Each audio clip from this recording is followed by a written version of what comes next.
सभी को मेरा प्यार भरा नमस्कार। मैं प्रशांत सोलंकी स्वागत करता हूं आप सबका आपके अपने परिवार में। तो मेरे भाई आज हम फिर से डिस्कस करेंगे द पंडित्स का जो वीकली लाइव मॉक टेस्ट होता है। ये लाइव मॉक टेस्ट नंबर 12 है और पिछला 10 नंबर और 11 नंबर भी हमने डिस्कस करा था, जिसमें हमने मैथ्स और रीजनिंग का पार्ट भी डिस्कस किया था और आप लोगों को काफ़ी पसंद आया, काफ़ी पॉजिटिव रिव्यूज़ आप लोगों के आए। तो उसी तरीके से आज भी हम वही काम करने वाले हैं। पहले मैथ्स करेंगे, इंग्लिश करेंगे, देन रीजनिंग करेंगे। और इतना सारा जो आप लोगों ने अप्रिशिएशन दिया उसके लिए तहे दिल से धन्यवाद। अच्छा लगता है जब हम किसी चीज़ में मेहनत कर रहे होते हैं और आप उसको अप्रिशिएट करते हैं।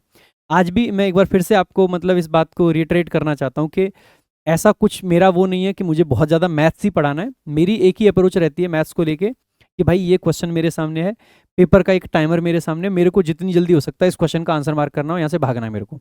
That's it. और अपन उसी अप्रोच पे चलेंगे। कोशिश मैं यही करूंगा आपको ना, मेरी अप्रोच में एक चीज़ हमेशा ध्यान रखना कि किसी भी फॉर्मूले पे अगर मैं पहुंच रहा हूं तो मैं कोई लॉजिक दे के उस पर पहुंचना चाहता हूं। नॉर्मली मैं ये नहीं कह रहा हूं कि मैं इसको 15 मिनट में सॉल्व करने वाला हूं आपके सामने, कि मैथ्स 15 मिनट में कर दिया, रीजनिंग भी 15 मिनट में, इंग्लिश तो 15 मिनट में भी करी जा सकती है, कोई दिक्कत नहीं है। लेकिन टाइम हो सकता है उससे ज़्यादा लगेगा, और आप अगर चाहें तो मेरी वीडियो को 1.5x पे या 2x पे भी देख सकते हैं, कोई दिक्कत की बात नहीं है। 1.5x पे तो आराम से चला सकते हैं, तो कम टाइम आपको लगेगा। लेकिन आपको जो ध्यान देना है ना कि कोई भी क्वेश्चन को मैं अप्रोच कैसे कर रहा हूँ, क्योंकि मेरे को बहुत ज़्यादा फॉर्मूला वगैरह नहीं याद है। बिना फॉर्मूला याद होते हुए भी क्वेश्चंस को अप्रोच कैसे करना है, ठीक है। जिन क्वेश्चंस को स्किप करना है मैं उनको इसको स्किप करने की कहूँगा, बट हम ट्राई ये करेंगे कि हर क्वेश्चन को सॉल्व करें, ठीक है। तो बता दूंगा कि ये स्किप करना है, लेकिन अपन इसको एक बार ट्राई कर लेते हैं कि अगर आपको करना हो तो आप कैसे करेंगे, ठीक है। सो आइए स्टार्ट करते हैं। स्टार्ट करने से पहले जस्ट एक बात, अगर आपके फ़ोन में अब तक टॉपर्स विजडम डाउनलोडेड नहीं है तो भाई तुरंत डाउनलोड कर लो। काफ़ी क्वालिटी कंटेंट इसमें मिलता है, बहुत सारा फ्री कंटेंट अवेलेबल है, सबके फ़ोन में होना चाहिए। अच्छा एप्लीकेशन है, ठीक है। आ जाओ। ये इसमें कुछ यूनिक फीचर्स हैं, ये देख लेना, ये नॉर्मली किसी और के ऐप में नहीं मिलते हैं, ठीक है। चलो भाई, तो स्टार्ट करते हैं मैथ्स। और मैथ्स का पहला क्वेश्चन आपके सामने कहा गया है कि 90 मीटर ऊंचे एक टावर के शिखर से टावर के विपरीत दिशाओं में स्थित दो वस्तुओं का अवनमन कोण 60 और 45 है। वस्तुओं के बीच की दूरी ज्ञात कीजिए। देखो, ये पूरा का पूरा रेशियो पे चलता है। वैसे तो आपको नॉर्मली ना ये सारे रेशियो वगैरह याद हो जाने चाहिए, लेकिन फिर भी मैं एक बार बता देता हूँ। मान लीजिए बीच में एक टावर है, यहाँ बना ही देता हूँ। बीच में एक टावर है, एक साइड में कहा गया 60 है और एक साइड में कहा गया कि 45 है। मान लेते हैं कि ये आपका 45 है और ये आपका 60 डिग्री यहाँ पे दे रखा है, ठीक है। अब आपको टेन 60 की वैल्यू तो पता होगी, तो आपको पता ही है √3 होता है, तो √3/1 हो जाएगा ये तो, ठीक है। √3 होता है ना 1060, 1030 होता है 1/√3, ठीक है। तो √3/1। और 45 आपका एक होता है, यानी कि जितना ये है उतना ये बनेगा। तो अगर ये √3 है तो ये भी कितना बनेगा, √3। अब हमें पता है कि टावर की 90 दे रखी है, यानी कि √3 की वैल्यू हमें गिवन है कितनी, 90। तो हमें निकालनी कितने की है, √3 + 1 की निकालनी है। भाई सही बात है। तो आप आसानी से कह सकते हो √3 से अगर इसको काटेंगे तो बेसिकली कितने पे कटेगा, 3 से काट दे तो ये 30 पे कट जाता है, और फिर इंटू √3। कैसे काटा ये मैं बता भी देता हूँ, समझा देता हूँ जल्दी से कैसे काट देते हैं अपन। 90 को अगर √3 से काटेंगे, इधर भी √3 का मल्टीप्लाई करके देखो, इधर भी √3 का करके देखो, तो ये पूरा 3 बनेगा। 3 से इसको काटेंगे तो 30 पे कटेगा ना, इस तरीके से काट देते हैं अपन इसको, ठीक है। अब इससे अगर हमें पहुंचना है फाइनल आंसर पे, तो यहाँ पे देख लेते हैं एक बार। तो इन्होंने देखो दो ऑप्शन दे रखे हैं, दो 45 कॉमन लेके और दो 30 कॉमन लेके। 45 कॉमन लेके तो बनने से रहा, यहाँ पे माइनस तो है नहीं तो माइनस वाला बनेगा नहीं, तो ये आपका करेक्ट आंसर है, जस्ट अगर आपको आंसर मार्क करना है। बाकी मल्टीप्लीकेशन करके देख लेना, वो मेरा काम नहीं है, आप कैलकुलेशन खुद से करो, ठीक है। बट मैंने तरीका बता दिया कि मैंने बिना मल्टीप्लाई करे किस तरीके से आंसर पे पहुंचा, ठीक है। कितने वर्षों में 6,000 रुपए की राशि 8 सही 1/3% वार्षिक दर से 2,000 रुपए का ब्याज मिलेगा। अब देखो साधारण ब्याज है, साधारण ब्याज दे रखा है ना, हाँ ठीक है, साधारण ब्याज दे रखा है। अच्छा, 6,000 का अगर 8% अपन निकालते हैं तो 6,000 का 8% होता है 480, लेकिन हमें 8 से थोड़ा ज़्यादा निकालना है। 8 से थोड़ा ज़्यादा निकालना है तो 480 से थोड़ा ज़्यादा 500 के करीब मान सकते हैं। तो 500 के करीब आ जाता है एक साल में, तो 2,000 के करीब कितने साल में आता है, 4 साल में। तो आप देखो 3 साल तो होने से रहा, 5 साल ज़्यादा हो जाएगा, 6 साल ज़्यादा हो गया, 4 साल आपका अप्रोक्सीमेशन से भी आप पहुंच सकते हो, ठीक है। सिंपल सा क्वेश्चन था। अगला क्वेश्चन देख लेते हैं। नेक्स्ट देखो, एक कंपनी एक गिफ्ट बॉक्स बनाती है जो एक समकोण पिरामिड के आकार का है। गिफ्ट बॉक्स समकोण पिरामिड के आकार का है, जिसका आधार एक समकोण त्रिभुज है। समकोण त्रिभुज उसके आधार में बेस में है, ठीक है। अब बॉक्स के आधार की सबसे बड़ी और सबसे छोटी भुजाएं जो है वो 17 और 8 है। समकोण है, 17 8 है, तुरंत ट्रिपलेट दिमाग में क्लिक करना चाहिए कि बीच वाली 15 हो जाएगी, ठीक है जी। आगे दे रखा है पिरामिड की ऊंचाई इतनी है, सुरक्षा कारणों से बॉक्स को उसकी कुल आयतन के केवल 80% तक ही भरा जा सकता है। यदि 1 सेंटीमीटर क्यूब की सामग्री की कीमत इतनी है, तो ऐसे में यानी कि 1 रुपए से कम है, ठीक है, यानी जितना आयतन होगा उससे थोड़ा सा कम वैल्यू आएगी, ठीक है। तो 2 बॉक्स भरने की लागत हमारी क्या आएगी, देखो एक बार। सबसे सिंपल बात है, पिरामिड और प्रिज्म अगर आपने पढ़े हैं तो ऐसे क्वेश्चन को करना चाहिए, नहीं तो जहां पे ये था ना कि समकोण पिरामिड है, यहीं पे स्किप कर देना चाहिए था अगर आपने प्रिज्म पिरामिड नहीं पढ़ रखे हैं। इवन आपने पढ़ भी रखे हैं और आपको लगता है कि कैलकुलेशन में टाइम लगेगा तो भी आप स्किप कर सकते थे इसको, बट अपन एक बार देख लेते हैं। देखो कोई भी प्रिज्म होता है तो प्रिज्म का क्या होता है, वॉल्यूम निकालने के लिए बेस एरिया इंटू हाइट। एक प्रिज्म में से कितने पिरामिड बनते हैं, 3 बनते हैं, तो पिरामिड का क्या बनता है 1/3 base area into height. Base का एरिया कैसे निकालेंगे, आप कहोगे सर 8 और दूसरी वाली साइड कितनी बन रही है 15, 8 गुणा 15 डिवाइड बाई 2, तो 8 को 4 पे काटेंगे, 15 चौके 60, तो बेस का एरिया कितना आ गया, आप कहोगे सर 60 आ गया। और बेसिकली अगर इसका मैं निकालना है क्या, 1/3 करेंगे तो कितना बचेगा 20, और हाइट क्या है 16, 16 दूनी 32, यानी कि एक का जो वो आ रहा है ना आयतन, वो आ रहा है 320, तो दो का आयतन कितना आ रहा होगा, दो का कितना आएगा, आप कहोगे 320 का डबल 640, 640, और 640 का मैं कितना निकालना है, बेसिकली 0.8 से मल्टीप्लाई करना पड़ेगा कि नहीं करना पड़ेगा, अगर वो निकालना है तो पूरा का पूरा, मतलब अगर 1 रुपया लगता तो 640 रुपये लगते, लेकिन 1 रुपया पूरा नहीं लग रहा है, यानी कि हमारा कितना लग रहा है 0.8 लग रहा है। अच्छा एक बात बताइएगा, 0.8 लग रहा है तो ये तो भाई साहब लगभग आधे पे पहुंच गया, हमें तो 80% की वैल्यू चाहिए ना, तो ये तो बहुत कम पे पहुंच गए दोनों, इनको तो वैसे एलिमिनेट कर देंगे। अच्छा अगर इसमें हम मल्टीप्लाई करें तो देखो पहले से भी ये 8 के टेबल का है, और आगे भी अगर मल्टीप्लाई करेंगे तो 8 के टेबल का तो आएगा ना, तो आप आसानी से कह सकते हो जो आंसर आएगा 8 के टेबल का आएगा। क्या ये 8 के टेबल का लग रहा है, ये तो 66 वाला ही नहीं जा रहा है, तो ये तो गलत हो जाएगा। इसका मतलब है कि कौन सा ऑप्शन बचा, 96 में तो जाता है ना 8, तो आपका एक ही ऑप्शन बचा। नेक्स्ट देख लेते हैं अगला क्वेश्चन आपका। एक आदमी अपनी आय का 80% खर्च कर देता है, ठीक है जी, यानी कि 20% बचाता है, यहाँ से तुरंत माइंड में आना चाहिए ये चीज, ठीक है। आय 20% बढ़ जाती है, यानी कि 100 से कितनी हो गई 80, चली मतलब 100 से 120 हो गई, यानी 20 बढ़ी है। उसका खर्च 35% बढ़ता है, पहले खर्चा कितना था 80%, मतलब 80 खर्चा था, 80 का 35% कितना होगा, देखो 100 का 35% 35 होता है। 100 अगर 5 की वैल्यू तो 80 कितने की है 4 की, तो 5 अगर 5 की वैल्यू 35 है तो 4 की कितनी आ जाएगी 7 पंजे 35, 7 चौके 28, 28, यानी कि आप ये कहोगे कि आय बढ़ी कितनी 20, क्योंकि 20% बढ़ रही थी, लेकिन खर्चा कितना बढ़ा, तो आप कहोगे 28, यानी कि टोटल सेविंग पे क्या फर्क पड़ा, आय कम बढ़ी है खर्चा ज्यादा, यानी कि 8 की कमी हुई। पहले सेविंग कितनी हो रही थी यही पूछ रहा होगा ना, प्रतिशत वृद्धि या कमी कितनी हुई सेविंग में, तो आप आसानी से कह सकते हो कि सर पहले सेविंग 20 थी, उसमें 8 की कमी आ गई, तो 8/20 कितना हो जाएगा, आप कहोगे 20/100 होते हैं तो 8/40 हो जाएगा, तो 40% की कमी हुई है, ये वृद्धि है, ये 8% है, 8% है 40, यही करेक्ट आंसर हो जाएगा। अगला देखो, एक विक्रेता ने 3 अलग अलग तरह के घरेलू उपकरण खरीदे H1, H2 और H3, उनकी बिक्री कीमतों का अनुपात ये दे रखा है, उन्हें बेचने पर H1 पर 20%, H2 पर 25% का लाभ है, लेकिन H3 पर 20% की हानि हो रही है। देख लेते हैं एक बार, इसमें कह रहा है कि पूरे सौदे में लगभग क्या हानि या लाभ हुआ है। तो सबसे सिंपल तरीका देखो, ये क्या है H3 20% दे रखा है आपको, 20% की क्या है हानि, यानी कि 5 की चीज को कितने में बेचा 4, तो ये 4 ही मिल गया हमें, मैच कर गया हमारा रेशियो, यानी कि 5 का खरीदा 4 का बेचा। इसको देखो 25% का लाभ हुआ है, 25% का लाभ यानी कि 4 की चीज को 5 में बेचा है, यानी कि 5 से 5 फिर से मैच कर गया। आप आसानी से कहोगे ये तो कट पिट गए, यानी कि यहाँ 4 का खरीद के 5 का बेच दिया है, 5 का खरीद के 4 का बेच दिया।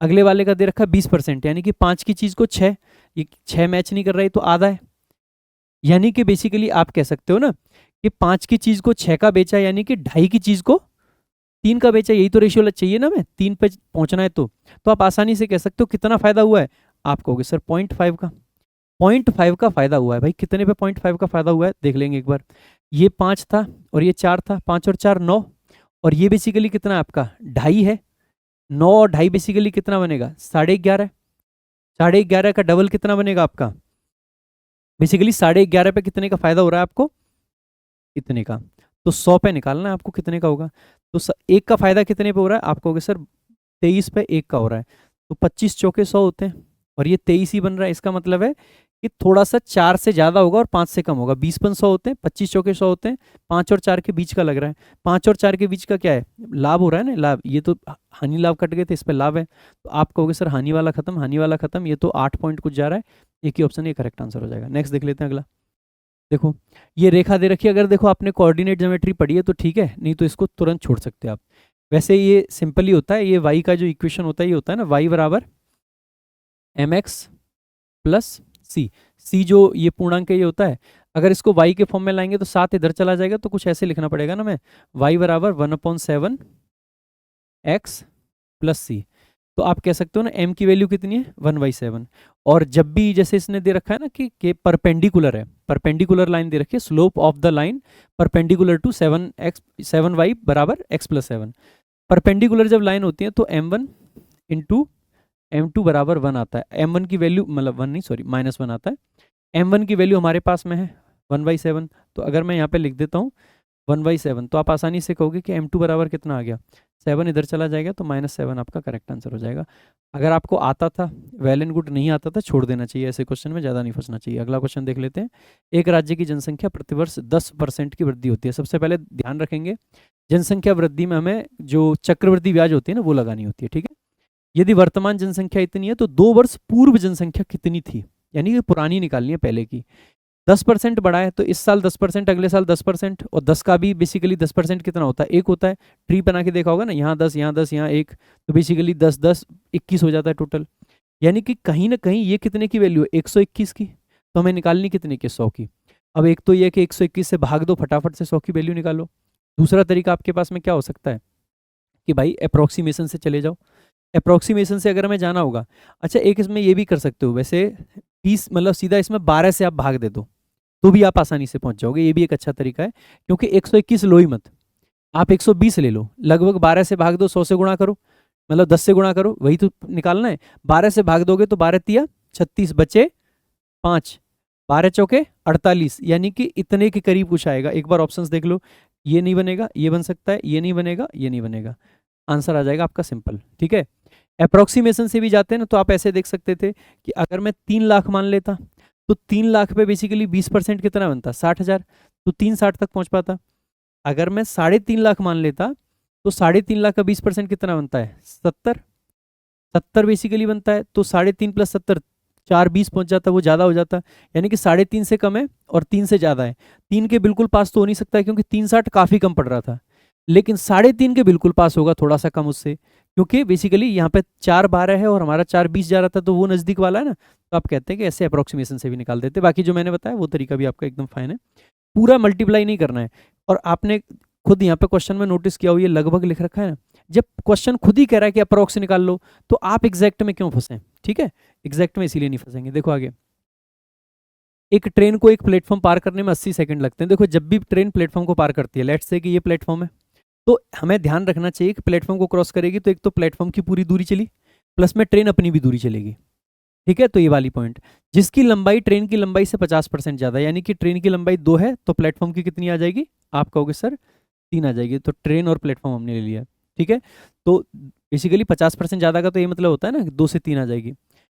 फिर कहा है कि उसी दिशा में 4 मीटर पर सेकंड की रफ्तार से दौड़ रहे एक आदमी को पार करने में उसे 64 सेकंड लगते हैं, और 17 मीटर लंबा एक ट्रैक्टर विपरीत दिशा में 5 मीटर पर सेकंड की रफ्तार से जा रहा है, वो कितने टाइम में क्रॉस करेगा। मैं कहूँगा देखो कैलकुलेशन आपकी थोड़ी फंस सकती है, स्किप करके सेकंड गो में कर लेना चाहिए ऐसा क्वेश्चन। लेकिन फिर भी एक बार अगर ट्राई करना चाहते हो स्पीड में तो कैसे कर सकते हैं, देखो कैसे कर सकते हो समझना। 80 सेकंड लग रहे थे इसको इस पूरे को क्रॉस करने में, यानी कि 5 में 80 सेकंड लग रहे थे, तो अगर कोई खड़ा हुआ इंसान हो उसको क्रॉस करने में कितना टाइम लगेगा, भाई 5 में 80 था, ट्रेन की खुद की लंबाई कर, अगर कोई खड़ा हुआ व्यक्ति है तो ट्रेन यहाँ से आई, जैसे ये देखो ये व्यक्ति खड़ा हुआ है, जस्ट एक स्टैटिक व्यक्ति है ये वाला, तो यहाँ से ट्रेन ने चलना शुरू किया, सिर्फ अपनी क्रॉस करनी है। तो अगर 5 क्रॉस करने में 80 लग रहे थे तो एक क्रॉस करने में कितना लगेगा, 32 सेकंड, भाई 16 पंजे 80, 16 दूनी 32, तो आप कहोगे सर खुद को क्रॉस करने में लिया 32 सेकंड। फिर क्या कह रहे हैं कि एक व्यक्ति जो थोड़ा भाग के आगे जा रहा है उसको क्रॉस करने में 64 सेकंड लग रहे हैं। भाई अगर यही खड़ा होता तो 32 में कर जाती, लेकिन ये कुछ चल भी रहा है, इसके चलने की वजह से टाइम कितना हो गया, डबल। टाइम अगर डबल हुआ है तो स्पीड कितनी हुई होगी, आधी।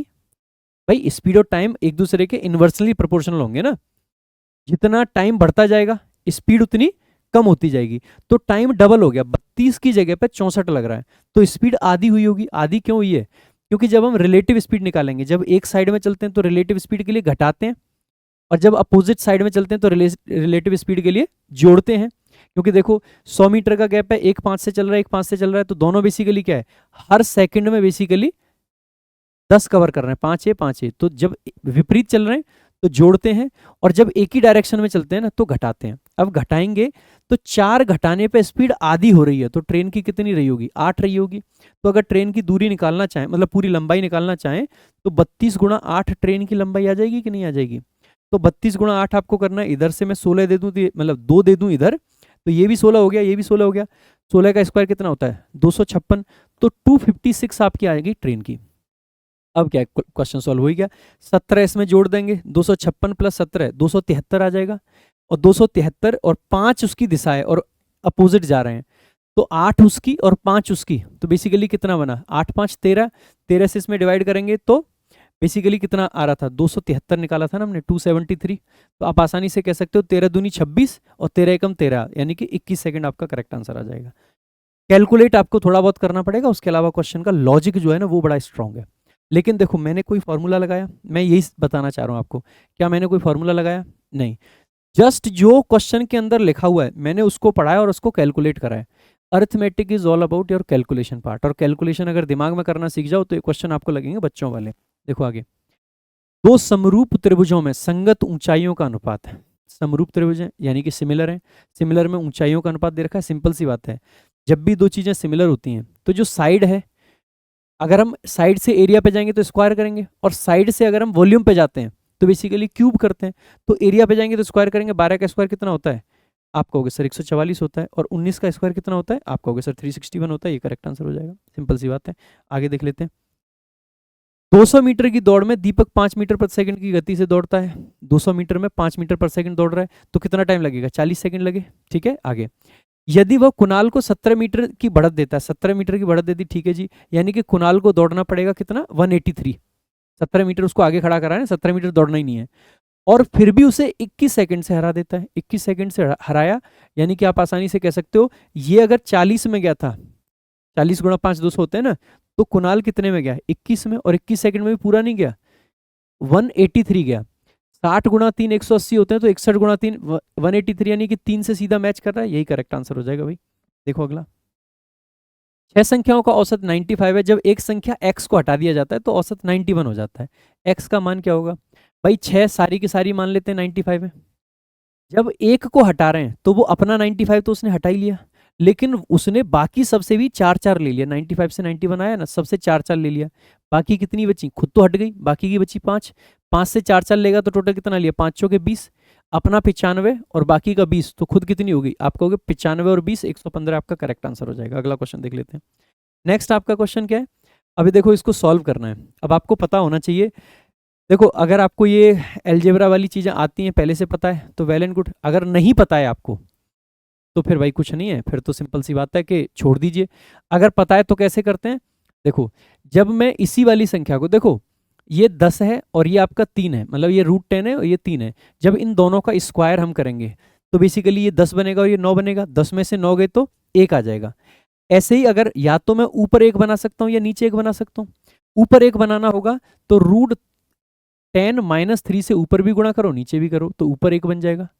अगर नीचे 1 बनाना है तो √10 + 3 से ऊपर गुणा करो नीचे भी, क्योंकि हमें क्या मिल जाएगा, a² - b² बराबर क्या होता है, a + b into a - b। तो a - b हमें गिवन है, अगर यहीं पे मैं a + b से गुणा कर दूंगा, अगर नीचे कर रहे हैं तो ऊपर भी करना पड़ेगा, तो नीचे क्या बना, 1 बना, और ऊपर क्या बना, इसी का स्क्वायर बन जाएगा। इस स्क्वायर से रूट कट जाएगा, यानी कि x की वैल्यू आप आसानी से कह सकते हैं √10 + 3 आ जाएगी। तो इसकी वैल्यू हमें निकालनी है, वर्बली कैलकुलेट करें, करके देखते हैं। एक्स स्क्वायर की निकालेंगे तो √10 को बेसिकली 10 लिखेंगे, 3 का स्क्वायर 9 बनेगा, 2ab बेसिकली कितना बनेगा, 2 गुणा 3 6, 6 √10, 2ab बन गया। तो आप कहोगे सर 10 + 9 प्लस बेसिकली 6 √10, ठीक है। एक्स को अगर देखेंगे माइनस है तो √10 माइनस हो जाएगा, ये भी 3 माइनस हो जाएगा, माइनस के 6 पहले से हैं, माइनस के 3 ये, तो माइनस के 6 माइनस के 3 माइनस के 9, माइनस के 9 से ये कट जाएगा। यहाँ पे बेसिकली माइनस का √10 भी आएगा, 6 था ये, इसको 1 को काट देंगे तो कितना बच्चा 5, यानी कि आपका जो आंसर आएगा ना वो आएगा 10 + 5 √10, ये आपका करेक्ट आंसर होगा। अब एक बार ऑप्शंस देख लेते हैं। अगर ऑप्शंस देखोगे ना तो आपको ऐसा तो कोई ऑप्शन दिख ही नहीं रहा है, सारे के सारे ऑप्शन किस में, रूट में दिख रहे हैं। तो सबसे पहले पूरे को अगर रूट में कन्वर्ट करें हम तो इसको ऐसे कह सकते हो 10 प्लस इसको अंदर ले जाएंगे तो बेसिकली 5 गुणा 5 होगा, तो आप कहोगे 25, तो 10 प्लस 250 कुछ इस टाइप से बनेगा ना। एक बार देख लेते हैं यहाँ पे मल्टीप्लाई कर करके। ये रूट 100 आ रहा है, रूट 100 बेसिकली ये बन सकता है, लेकिन यहाँ पे बेसिकली 10 गुणा 5 50 बनेगा। ये करेक्ट आंसर नहीं हो सकता, ये तो माइनस का है तो वैसे नहीं बनेगा। इसको अगर देखोगे तो 10 दूनी 20 रूट 20, और यहाँ पे बेसिकली 10 पंजे 50, तो आप कहोगे ये भी नहीं बन सकता है। यहाँ पे देखो 10 दूनी मतलब ये बना कितना, रूट 100, रूट 100 यानी कि ये वाली, ठीक है। और ये देखो 50 गुणा 5 250, आप कहोगे सर ये वाला करेक्ट आंसर है, ठीक है। इस तरीके से बना सकते हो। देखो अगला, दो नल हैं, एक टब को बेसिकली 10 मिनट और 20 मिनट में भर रहे हैं। इसकी अगर 2 है तो इसकी एफिशिएंसी 1 आ जाएगी, दोनों की मिला के 3 आएगी, ठीक है। तीसरा नल 40 मिनट में खाली करता है, खाली करता है यानी कि नेगेटिव एफिशिएंसी लाएगा ये, ठीक है। तो अब आप आसानी से कह सकते हो कि इसकी कितनी आएगी, टोटल 20 अगर कैपेसिटी ले रहे थे भाई, इसका मैंने 2 लिया है, इसका मैंने 1 लिया है, तो टोटल में बेसिकली मैंने क्या लिया होगा, 20 लिया होगा, तभी तो 2 और 1 आएगा। अगर 20 टोटल है तो 40 मिनट में खाली कर रहा है, इसका मतलब हर मिनट कितना करता है, आधा खाली करता है। अब यहाँ पे क्या कहा गया है कि यदि तीनों को एक साथ खोल दिया जाए, तीनों को एक साथ खोलेंगे, इन दोनों की मिला के 3 बनी, आधी इसने खत्म कर दी, यानी कि दोनों की मिला के कितनी रहेगी, 2.5। 2.5 से कितना भरना है, 20। 2.5 से 20 कितने पे जाएगा, आप कहोगे 8 पे।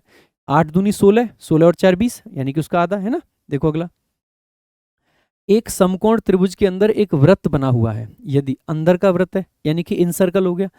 यदि त्रिभुज की दो भुजाओं की लंबाई 15 और 20 है, और समकोण त्रिभुज यानी कि वो राइट एंगल ट्राइंगल है ना, 15 और 20 है, तो उस वृत्त का व्यास ज्ञात करना। देखो व्यास निकालने के लिए सिंपल सा फॉर्मूला होता है, छोटी वाली साइडों को प्लस करो, बड़ी वाली को घटाओ, डिवाइड बाई 2 करो, इन रेडियस आ जाएगी, ठीक है, इन रेडियस आ जाएगी। तो एक बार 15 और 20 है, वैसे यहाँ पर ट्रिपलेट लगाएंगे तो 25 आ जाएगा कायदे से, लेकिन अगर 20 को बड़ा मानेंगे, एक बार इंग्लिश पढ़ लेते हैं। यहाँ पे दे रखा है ये 2 legs, देखो ये legs लिखा हुआ है ना, हिंदी में कायदे से क्वेश्चन ना इनकम्प्लीट लग रहा है, क्योंकि दो भुजाओं की तो बात कर ली है, और दो भुजाएं तो कोई भी हो सकती हैं।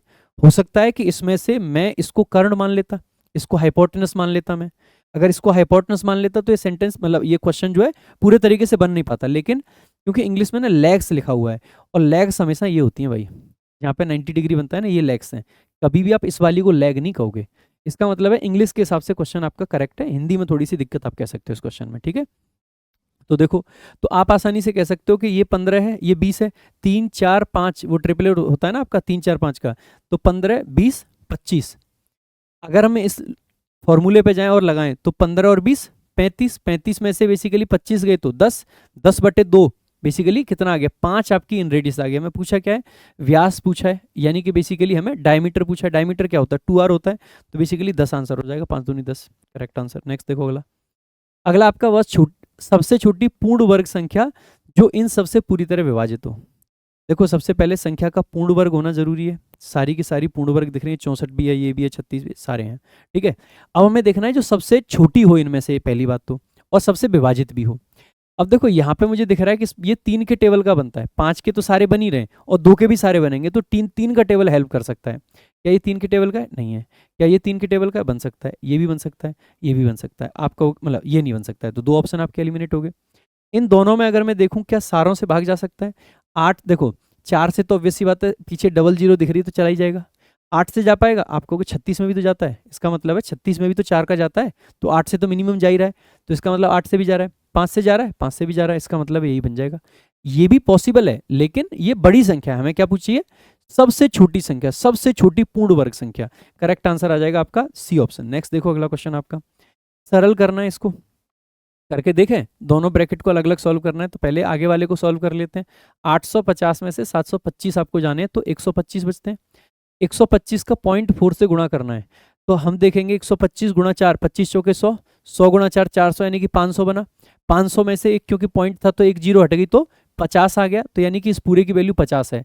इस वाले को सॉल्व करके देखें, 0.7 से डिवाइड करेंगे, पॉइंट से तो पॉइंट कट जाएगा, उसको तो छोड़ ही दीजिए।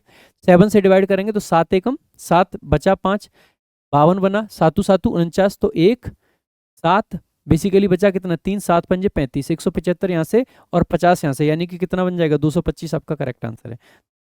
अगला क्वेश्चन आपका है, एक वृत्त के एक सेक्टर का केंद्रीय कोण 5 रेडियन है। अगर देखो आपको रेडियन के कॉन्सेप्ट पता है तो इस क्वेश्चन को अटेम्प्ट करना चाहिए, नहीं तो सीधे स्किप कर देना चाहिए, यही इतना ही पढ़ते ही, ठीक है। और अगर पता है तो एक बार सॉल्व करके देख लेते हैं। यदि उस वृत्त की त्रिज्या 21 सेंटीमीटर है तो उसके संगत चाप की लंबाई, चाप यानी कि जो बेसिकली वो जो ये वाला एरिया होता है ना, उसकी मतलब जो उसकी लेंथ है उसकी बात कर रहे हैं, पूरा कितना होता है भाई, ऑब्वियस सी बात है, जब हम पूरा एक सर्कल बनाते हैं तो 360 बनता है। मान लीजिए मैं इतने का ले रहा हूँ, तो इतना कोण 360 में से कुछ बना होगा और इसके हिसाब से मैं निकाल देना है। भाई पूरे का हमारा क्या बनता है, तो आप कहोगे सर 2πr बनता है। सही बात है, मतलब 2πr बनता है। इसके हिसाब से मतलब अब देखो सारी चीज़ें तो हमारी कट ही जाएंगी यहाँ पे, तभी तो हमने आर मतलब त्रिज्या है, सारी चीज़ें सब कुछ ना कुछ कट जाएगा। एक बार देख लेते हैं पाई का वगैरह का भी। अब देखो रेडियन दे रखा है, रेडियन से हमें किस में आना होता है, डिग्री में। जब रेडियन से डिग्री में आते हैं तो बेसिकली जितना रेडियन होता है multiply by 180 divide by pi. तो इसका मतलब है कि अगर मैं देखूं इतनी वैल्यू कितने की आती है, तो आप कहोगे सर 360 अगर आपका पूरा लेते हैं तो ये वैल्यू आती है। हमें कितने का लेना है, तो आप कहोगे सर 5 रेडियन है, और 5 रेडियन को मैं कितने में लाना है, डिग्री में। डिग्री में लाने के लिए 180 डिवाइड बाई पाई। अगर जैसे ही देखेंगे तो पाई से क्या हो गया, पाई कट जाएगा। बेसिकली अगर इसको हम देखते हैं यहाँ पे 180 से कितने पे जाएगा, 2 पे जाएगा, और 2 से बेसिकली 2 कट जाएगा। तो आप अच्छा आर की वैल्यू क्या दे रखी है, आप कहोगे सर 21 है, 21 गुणा 5 कितना हो जाएगा, 105 करेक्ट आंसर है। इजीली आप इस तरीके से कैलकुलेट कर सकते हैं, कोई दिक्कत की बात नहीं अगर आपको रेडियन वाला मामला पता है। अच्छा अगर ज़्यादा कैलकुलेट ना भी करना हो ना, तो आप इसको ऐसे भी सोच सकते थे कि क्योंकि जब हम रेडियन से डिग्री में आएंगे तो पाई तो कट ही जाएगा, क्योंकि डिवाइड में पाई आता है तो पाई कट जाएगा। यानी कि जो भी आंसर आएगा वो इसके टेबल का तो बनेगा ही ना, इसको कौन काटेगा अब। भाई अगर पाई रहता तो हम कह देते कि चलो 22/7 है, 7 से कट जाएगा, लेकिन पाई तो कटना ही है, क्योंकि 180 डिवाइड बाई रेडियन करेंगे, ऊपर रेडियन पाई नीचे भी पाई, तो इसका मतलब पाई कट जाएगा। तो जो आंसर आएगा 21 के टेबल का, इनमें से कौन सा 21 के टेबल का लग रहा है आपको, एक ही ऑप्शन है, वही करेक्ट आंसर हो जाता है आपका। ठीक है, वैसे सिंपल यही है, इसमें कुछ निकालने की जरूरत नहीं है। मुझे कोई फॉर्मूले याद नहीं है, हो सकता है आप लोगों में से कुछ ने फॉर्मूला याद कर रखा हो सकते हैं ऐसे लोग कि जितना मतलब सिंपल फॉर्मूला अगर बनाना होगा हमें, मान लो हमें फॉर्मूला भी बनाना पड़े, तो लास्ट में अगर हमें जैसे आपको यहाँ से फॉर्मूला जनरेट करना आगे के लिए कि रेडियन वाला आ जाए तो क्या करना चाहिए, तो सिंपल सा फॉर्मूला है। अगर ये वाली चाप को पूछ लिया जाए तो आपको क्या करना है, जितना रेडियन है तो रेडियन इंटू जितना आपका बेसिकली क्या था, जो त्रिज्या थी वो निकाल देना है, करेक्ट आंसर आ जाएगा आपका। रेडियन कितना था, 5 था, त्रिज्या कितनी थी, 21 थी, 21 पंजे 105, आपका करेक्ट आंसर आ जाएगा। फॉर्मूला ही बन गया ये। याद कर लीजिए। तो फॉर्मूले कुछ नहीं होते हैं, मैं हमेशा बेसिक से चलता हूँ, इसीलिए मैं बिल्कुल प्रैक्टिस में नहीं, उसके बाद भी आंसर कर पा रहा हूँ। देखो, भट्टाचार्य ने चक्रवर्ती ब्याज पर एक निश्चित राशि का निवेश किया, 3 वर्षों में यह राशि मूल राशि की इतने गुना हो जाती है, प्रतिवर्ष ब्याज की दर ज्ञात कीजिए। देखो बहुत सिंपल सी बात है, क्योंकि यहाँ पे बेसिकली क्या है, अगर एक राशि थी वो बढ़ के कितनी होगी 4.096, हमें तो रेशियो ले सकते हैं, तो हम कह सकते हैं 1 से इतनी हो रही है, तो अगर दशमलव को हटाना होगा तो इधर कितने गुणा करने पड़ेंगे, 3 जीरो से, तो आप कहोगे 1000 से इतनी हो रही है। अब आपको पता होना चाहिए जब नॉर्मल ब्याज होती है तो अलग तरीके से कैलकुलेट होता है, लेकिन चक्रवृद्धि ब्याज में क्या होता है, हमेशा हम 2 साल में स्क्वायर पे चलेंगे, 3 साल में क्यूब पे चलेंगे। यानी कि देखो अगर कोई राशि 5 से 6 होती है 1 साल में, तो 2 साल में कितनी हो जाएगी, 25 से 36, 3 साल में कितनी हो जाएगी, 125 से 216। ऐसे ही यहाँ पे चलेंगे तो ये बेसिकली कितने का क्यूब है, आप कहोगे 10 का, और ये कितने का क्यूब है, क्यूब आपको याद होनी चाहिए। 10 का कितना होता है, 1000 होता है, 11 का कितना होता है, 1331 होता है, 12 का कितना होता है, 1728 होता है, 13 का कितना होता है, 2197 होता है, 14 का कितना होता है, 2744, 15 का होता है 3375, और 16 का होता है 4096। यानी कि 16 का है, तो आप कहोगे 10 से कितनी हो रही है, 16, कितने परसेंट बढ़ रहा है, आप कहोगे सर 10 पे 6 यानी कि 60% आपका करेक्ट आंसर है। ठीक है, तो ये चीजें तो आपके फिंगर टिप्स पे होनी चाहिए। देखो आगे, दो एक जैसे पासे एक साथ उछाले जाते हैं, इसकी क्या प्रायिकता है कि दोनों पासों पर आने वाले परिणामों का गुणनफल विषम होगा। यानी कि जो पासे हैं, अब आपको पता ही है प्रोबेबिलिटी निकालनी है। देखो हर पासे पे 3 विषम संख्याएं 1 3 5 होंगी, और 3 संख्याएं 2 4 6 होंगी। विषम आने की संख्या मतलब प्रोबेबिलिटी कितनी है, जितनी सम है उतनी विषम है, तो हाफ पॉसिबिलिटी है, तो 1/2 पॉसिबिलिटी है कि इस पे बेसिकली पहले पासे पे विषम आए, तो 1/2। दूसरे पासे पे विषम आने की कितनी है, 1/2। अच्छा एक बात बताइएगा, अगर आपको गुणनफल विषम चाहिए तो एक पासे पे विषम आने से काम चल जाएगा कि दोनों पे विषम चाहिए। आप कहोगे अगर दोनों में से एक में भी सम आ गया तो गुणनफल हमेशा क्या आएगा, सम आएगा, ऑब्वियस सी बात है। तो दोनों पे विषम चाहिए, इसकी 1/2 और इसकी 1/2। अब इनको जोड़ना नहीं है हमें, हमेशा क्या करना होता है, गुणा। और ये चीज पता है मैंने कब सीखी थी, अभी हाल फिलहाल में, आपको याद होगा इंडिया ने लगातार 20 टॉस हारे थे ओडीआई क्रिकेट में। वहां पे जब पॉसिबिलिटी निकालते थे तो बेसिकली क्या कहते थे, देखो हर मैच में टॉस जीतने की और हारने की पॉसिबिलिटी कितनी है, 1/2। तो अगर एक मैच में टॉस हारने की पॉसिबिलिटी क्या है, 1/2, तो 2 में लगातार हारने की 1/4, 3 में लगातार हारने की 1/8। मैंने तब ये देखा था और तब से मुझे याद था कि इसको इस तरीके से करना है, तो आप कहोगे 1/2 इंटू 1/2, 1/4 आपका करेक्ट आंसर है। अगला क्वेश्चन देख लेते हैं। वैसे मैंने बहुत ज़्यादा प्रोबेबिलिटी नहीं पढ़ रखी है, लेकिन इतनी बेसिक जानकारी है ये। देखो, इसको सॉल्व करना है बेसिकली 24/17 इधर से सॉल्व करके लाएंगे। 361 अभी भी देखा था हमने 19 का होता है, तो 19 और 237 बेसिकली 256 हो जाएंगे। 256 बेसिकली 16 का स्क्वायर बनता है, तो रूट बाहर निकालेंगे तो कितना बन जाएगा, 16 आ जाएगा। इसमें से 16 जाएंगे 2401, भाई 25 मतलब 50 का स्क्वायर होता है 2500, तो 2401 बेसिकली 49 का, और 2601 बेसिकली 51 का। ये आपको तरीके पता होने चाहिए, ठीक है। तो आप कहोगे 2401 है, 2401 है यानी कि 49 का स्क्वायर होगा, ये करेक्ट आंसर है। आगे देख लेते हैं अगला क्वेश्चन। 3 साझेदार हैं, लाभ का अनुपात दे रखा है 4, 6 और 5। यदि उनके लाभ में 30%, 50%, 40% की वृद्धि हो तो लाभ का नया अनुपात क्या होगा। देखो, बहुत सिंपल सी बात है, इन सब में वृद्धि करनी है। इसमें 30-40 मतलब 30, 50 और 40 की करनी है। अब देखो, बहुत सिंपल है, मैं 30% निकालूंगा, इसका थोड़ा सा हो सकता है मुझे निकालने में दिक्कत लगे। हमें ना तीनों रेशियो निकालने की जरूरत नहीं होती है, कोई भी दो निकाल लो और उसको कंपेयर कर लो, जनरली आपके आंसर आ जाते हैं। देख लेते हैं एक बार। 6 का अगर 50% निकालता हूं तो 9 हो जाएगा। इसका अगर 40% निकालूंगा 5 का, तो बेसिकली क्या है, 5 का 40% कितना होता है, आप कहोगे 40% होता है 2/5, यानी कि 5 से बढ़ के 7, यानी कि जो लास्ट वाले हैं ना, उनका लास्ट रेशियो बनेगा 9-7। यहाँ 9-7 बन रहा है, 9 पंजे 45, 7 पंजे 35 बन रहा है। 9 पंजे 45 लेकिन 7 पंजे 35 नहीं है, 9 पंजे 45 लेकिन 7 पंजे 35 नहीं है। ये तो 9 का ही नहीं बन रहा है, इसका मतलब है एक ही ऑप्शन है, यही करेक्ट आंसर है। सिंपल तरीका भाई, सारे नहीं निकालने होते हैं। देखो, विशाल अकेले 24 दिन में कर रहा है, तमाल अकेले 36 दिन में कर रहा है। दोनों की एफिशिएंसी निकालेंगे तो 72 से अगर लेंगे, दोनों का एलसीएम 72 बनेगा, तो ये 3 बनेगा और ये बेसिकली 2 बनेगा। विशाल और तमाल इस काम को 4500 में करने का समझौता करते हैं। जिस जैसी उनकी एफिशिएंसी, उसी रेशियो में उनका प्रॉफिट बढ़ता है, हमेशा ये ध्यान रखना। क्योंकि जिसकी एफिशिएंसी ज़्यादा, वो ज़्यादा काम करेगा तो ज़्यादा पैसे लेगा, सिंपल सी बात है। विशाल तमाल ने इस काम को इतने में करने का ये किया, राहुल की मदद से उन्होंने 8 दिन में निपटा दिया। यानी कि एक तीसरा आदमी आ गया, अगर वो मदद करेगा तो पैसा तो वो भी लेगा। 8 दिन में कर रहे हैं यानी कि 72 काम को, तो टोटल एफिशिएंसी डेली की कितनी रही होगी, 9। इसकी 3 थी, इसकी 2 थी, तो बची हुई 4 कहां से आई भाई, 3 और 2 5 हो गए, तो 4 किसकी रही होगी, राहुल की। राहुल का हर एक 9 में 4 हिस्सा बनता है, तो 9 की वैल्यू अगर 45 और 4 की कितनी आ जाएगी, 9 पंजे 45, 4 पंजे 20, यही करेक्ट आंसर है भाई। अगला देख लेते हैं। अगला कॉसेक ए है, कॉट ए है, इसकी value cosec A plus cot A की दे रखी है 1/2, तो कॉट ए का मान पूछा है। देखो, आपको एक सिंपल सी आइडेंटिटी, पिछली बार भी, पिछले मॉक में भी ऐसा एक क्वेश्चन था। ये दो आइडेंटिटी आपको याद रखनी चाहिए। एक तो होता है sec square theta minus tan square theta बराबर 1, ठीक है। सेम ऐसे ही आपका यहाँ बनता है cosec square theta minus cot square theta बराबर 1। अगर मैं उससे देखूं तो देखो, आपको अभी थोड़ी देर पहले हमने एक आइडेंटिटी डिस्कस करी, A square minus B square, basically क्या बनता है, ए प्लस बी और ए माइनस बी। अगर इसी लॉजिक से देखूं तो cosec square theta minus cot square theta कितना है आपका, 1 है। तो अगर उसी को मैं देखूं तो आप ये कह सकते हो ना, तो cosec A plus cot A, ठीक है, और इसकी वैल्यू मेरे पास पता है कि 1 है, ठीक है।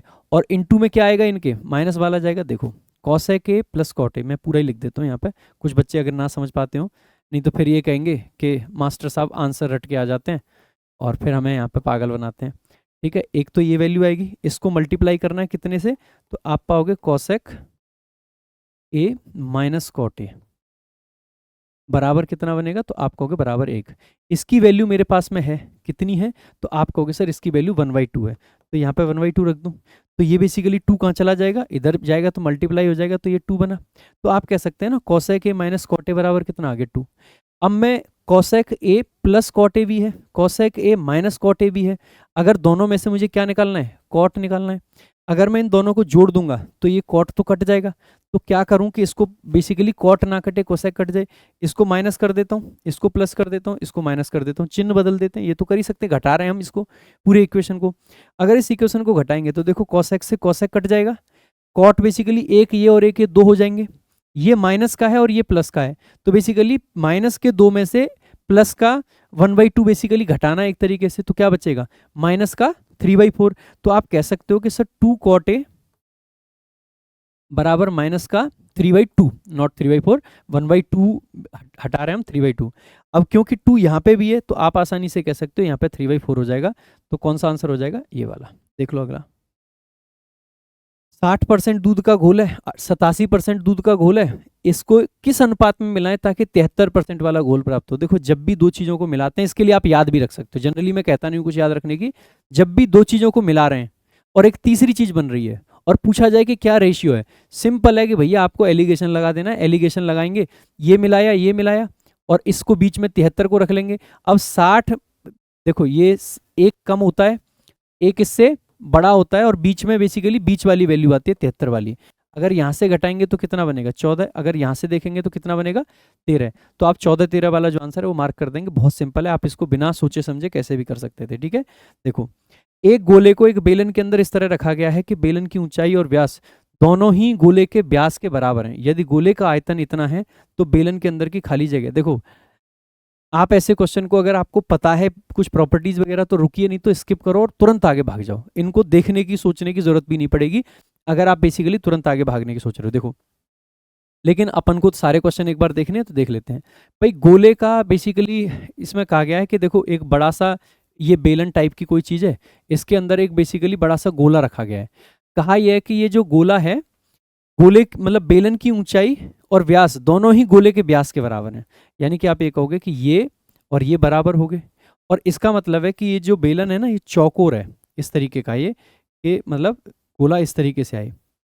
अब आपको एक चीज ना पता होनी चाहिए, जब हम बेलन का आयतन निकालते हैं तो बेसिकली क्या बनेगा, तो आप कहोगे sir base area, base area क्या है 2πr स्क्वायर, मतलब बेस एरिया क्या आता है πr स्क्वायर, 2πr तो उसकी वो आती है वो परिधि बोलते हैं ना उसको, ठीक है वो आती है, तो πr स्क्वायर आ गया। इनटू हाइट क्या आएगा, आप कहोगे सर हाइट आएगी 2r, क्यों, क्योंकि देखो यहाँ से यहाँ तक एक r और यहाँ से यहाँ तक एक और r, तो 2r हाइट आ गई। तो आप कहोगे सर ये आपका बेसिकली किसका आ गया, बेलन का। अब मैं इसके अनुपात में लूंगा। अब आप कहोगे सर अनुपात में आप क्यों ले रहे हो, अनुपात में बेटा इसलिए ले रहे हैं, यहाँ पे ना तो हमें त्रिज्या दे रखी है, कुछ नहीं दे रखा है, फिर भी हमें एक वैल्यू निकाल के दी है, यानी कि चीजें हमें काटनी पड़ेंगी, त्रिज्या वगैरह आर हमें काटनी पड़ेगी। अगर काटेंगे नहीं आर को तो कोई मतलब ही नहीं बन पाएगा। जब आर हमें गिवन ही नहीं है, हमें पता ही नहीं है कि आर क्या है, तो फिर हम आर को ले कहाँ गए, ना तो ऑप्शंस में आर है ना इसमें आर है। तो आर तभी कट सकती है जब हम अनुपात लेंगे, तो अनुपात ले लेते हैं। अनुपात क्या है, बेसिकली एक बार जो गोला है अंदर का उसका ले लेते हैं। गोले का आयतन कितना बनता है, तो आप पाओगे गोले का बेसिकली क्या बनता है 4/3 पाई आर क्यू। अब देखो पाई से तो पाई खत्म हो जाता है, आर क्यू है यहाँ पे, तो देखो एक आर ये रहा और आर स्क्वायर ये रहा, तो इससे आर क्यू खत्म हो जाता है। यहाँ पे इसको ले आएंगे तो बेसिकली 2 से ये 2 पे खत्म हो जाता है। तो अगर आपका ये 3 है तो ये बेसिकली क्या बनता है आपका, ओके, अगर ये आपका 3 है तो ये बेसिकली क्या बनता है आपका 2, 4 नहीं 2। यानी कि अगर बेलन 3 होता है तो गोला कितना होता है 2 होता है। तो जो खाली जगह बची वो कितनी बची, 1 बची। यानी कि अगर आपका जो गोला है वो 2 है तो खाली जगह कितनी है 1, और गोला है कितना, गोले का आयतन दे रखा है इतना, तो खाली जगह इसका आधा होगी। इसका आधा कौन सा है, आप कहोगे 992, हजार के पास, हजार के पास ये रहा, ये करेक्ट आंसर है। ठीक है, देखो मतलब 500 के पास आ जाएगा ना आधा उसका, समझा करो। ये आ गया अब इंग्लिश का पार्ट भाई। ठीक है, आई होप आपको अच्छा लगा होगा पूरा का पूरा सोल्यूशन मैथ्स का। अब इंग्लिश का एक बार फटाफट तोड़ लेते हैं भाई। Identify the word that is correctly spelled. 3 incorrect ढूंढ लो या एक करेक्ट ढूंढ लो, जहां मिल जाए वहीं पे आगे बढ़ जाना। सुपरिंटेंडेंट, देखो अब देखो टी, ये SUPER आपको ध्यान रखना है, INTE तो ये TA नहीं होता, ई होता है, तो ये आपको इनकरेक्ट मिल गया। डायरिया में बेसिकली DIARRHOE तो HO, ठीक है, तो ये भी गलत हो गया। CHRYSANTHEMUM पता नहीं भाई मेरे को भी। ठीक है, मेंटेनेंस देख लेते हैं एक बार। मेंटेनेंस तो MAINTENANCE, तो आपको ये भी इनकरेक्ट है, तो एक ही ऑप्शन बचा आपके पास में करेक्ट का भाई। ठीक है, पता नहीं कौन सी चीज़ है, मैंने तो पहली बार दिख रहा है मेरे को तो ये वर्ड। ठीक है, एक बार देख लेना जो भी इनके सोल्यूशन में हो ना क्या वर्ड है वो।